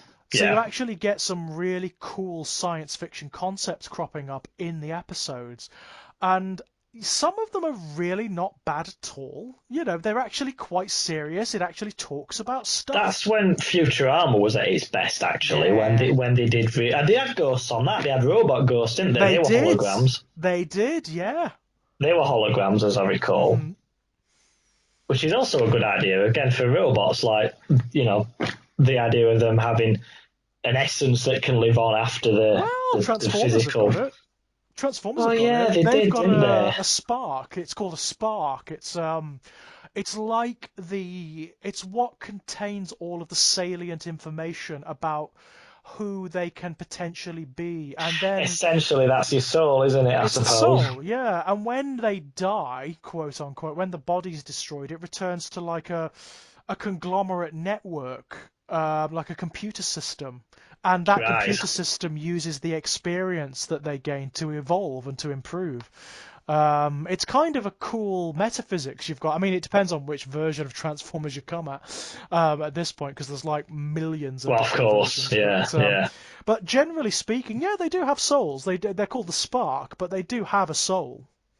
Well, that's yeah. Well, the idea of that lingering on in some form then makes a hologram or anything like that as valid as an idea of a ghost as what we see as Absolutely, a ghost for absolutely. humans. I kind of like it. I mean, if a robot is sufficiently advanced as to have consciousness, then why not? Yeah, yeah, absolutely. I Why can't remember not? how you Yeah. get hologram ghosts on Futurama, but I remember they did have them. Like, yeah, like what the process is. I can't remember how they explain it, but they did have them, and I thought it was a really cool idea to have robot ghosts. It's It just is something kind of I've never fun, isn't seen it? before. It's kind of fun. I like the idea. I mean, it's like Ghost in the Shell, isn't it? You know, you get in Ghost in the Shell, the original film and the original manga, you get the notion of I mean, this is really freaky, but you get the notion of a conscious entity that coalesces from bits of code and scrap Yeah, on the internet. yeah, that's like almost like an elemental, but a Right, technological version of an elemental, isn't it? Something right. that was never actually alive, but But I wrote a story which never actually got published because it was one of those which, you know, where you get, I'm sure this has happened to you, you get accepted for a book and then that book never appears. yeah, it's happened before. So I do have a story which I've, a few like that, which I've still got to find a home for at some point. But I did one where it was like a modern, what you had to do is like a modern version of a classic science fiction idea. Oh, okay. So I did Frankenstein. And I did Oh, it as a guy who sets up a fake Facebook profile by mhm, stealing profile bits. He sets up an algorithm that mhm. steals profile pictures and posts in and everything from Uh-huh. multiple real profiles Right, and composites them into and like composites them. But then one it person. becomes kind of alive and takes on a life of its own and starts Oh. posting things. But then it's like and then he tries to shut it down, and then it's Hmm. angry at the guy who created it because it's like you made me, and Yeah. am I not real now? How am I Well, any different than? And it's kind of like it was like a modern version of Frankenstein, is what I was going that's the for. question, isn't it? That is the question, isn't it? Because that's exactly what they call it the puppet master, the synthetic entity in Ghost in the Shell does. It sues for clemency, basically. It Well, literally says, "I'm a conscious entity and I want rights." I have as much right to existence. Yeah, well, Right. that I was quite pleased with that idea because I don't usually do science fiction, so I was quite pleased with that. I And then like it. it didn't come to exist there. It's a very cool idea. It's a very cool idea, and it's really complex, actually. I mean, the philosophical ramifications of it are really complex because it asks lots of questions about what consciousness is, how you measure it, you know. Is a Yeah, simulation of a consciousness that can perfectly simulate consciousness conscious? well, it so opens so many questions up, doesn't it? But I think that like there was some talk about. I think I mentioned this in the story, but one of the Alzheimer's studies that was going on was actually about inputting something similar to USB, like not USB, like a chipboard into the Mm, brain yeah. to house the parts of your brain that are now shutting down. Right. But like if then half of your brain is now stored in technology, Hmm. that if we're saying that's still you, then isn't that still you if you take that chip out of the head then? Right, right, and I mean So it's like the notion of there's been a lot of talk in like transhumanist circles about how you could potentially upload the personality from the brain to like the internet or to a storage device or something like that, right? sure. But does that work? Is like is the version of you that's on the storage device you, or is it a copy? Well, it's you at a fixed moment in time, isn't it? Because Exactly. what might happen next week, you might end your relationship, you might have a crippling accident and be in a wheelchair, and you might lose your job. So Right. in 10 years' time, you are going to be a very different person in terms of your Exactly. personality and everything. So that version of you that was captured today and put on there is a you that wasn't. Do you know what I mean? Yeah, It's I know not gone through exactly. the same Yeah, thing. So there's a lot of very difficult questions there. that happened Like, with Tony Stark in the Marvel comics. oh yeah. He died, Hmm. but he'd taken a carbon copy, a kind of a memory download of his brain. Oh right. Um, Okay. and so with Marvel's technology of it in that world, you can clone a body easily enough. So they did that and put his backup, if you like, into that. But it was a version Right. that hadn't done and gone through a lot of the events that Tony Stark had. So, Right. for instance, one of the things was he hadn't invented the extremist technology that invented his bleeding edge armor. Hmm. So he didn't know how to pilot that. So he had to go back to an older Right. version of the suit. And also, it Right. was a version pre Civil War. So he didn't understand why some of the other superheroes had trust issues with him. And Right. you know, Interesting. and Yeah. I that's an mean, interesting idea. yeah. That whole area just fascinates me. I love it in fiction, but I love it in philosophy as well. Looking at existentialism. Well, It's it's summed up fascinating. by a quote in Alice in Wonderland, isn't it? Where the caterpillar says, "Who are you?" And she says, "I Yeah. don't know. I know who I was this morning, but I'm a different person since then." Is Right. that? That is Right. absolutely true. You are Yeah. changed by your experiences all the time. So if this data upload of you or a ghost in any form of you, it's you as so. Like, imagine if you. This is mixing sci-fi with spirituality, but Mm. imagine if you die today, Mm. so you have a ghost, Mm. but then I do the Tony Stark thing and clone your body. Mm. So then you die again in 10 years. And then I Right. clone you again and you die again in 10 years. Do you have three different ghosts? Right. And yeah. And are those three different? Though inevitably, those three different ghosts would be three different people, wouldn't they? Yeah, they would. So yeah, it's so weird. I love it. I love it to bits, but it's It's such a so bizarre weird. concept to think about. And I think a very good note to end this particular episode on. But I sense, Lex, there's a lot more to talk about. Oh, I'm sure there is. I I Someone could think go and write that book. I think we could probably do another episode of this. Yeah, if you want to, I'm absolutely. Yeah, I'm up for it. I think there's a lot more to chat about here, to be honest. yeah, I'm happy to. I really do. Before we go, is there anything you want to pimp out? Just my author page on Amazon, just Lex Hmm. H Jones. I've got a bunch of ghost stories published in different anthologies with a lot of other authors, and Hmm. I've got three novels of my own. None of them are ghost themed, but they are sort of dark fiction and whatnot, so people might like them. Yep. All linked below, ladies and gents. And as for myself, just the usual, guys. You can find my work at strangeplaygrounds.com. There are links there. You can find my YouTube channel, Knocking About Here at Exaggerated Elegy. And if you want to chat, you can find me over at Enigmatic Elegy on Twitter. So, Lex, thanks so much, man. Been a Thank you blast. very much. Been Yeah. really good fun. And until next time, guys, bye bye. Bye bye.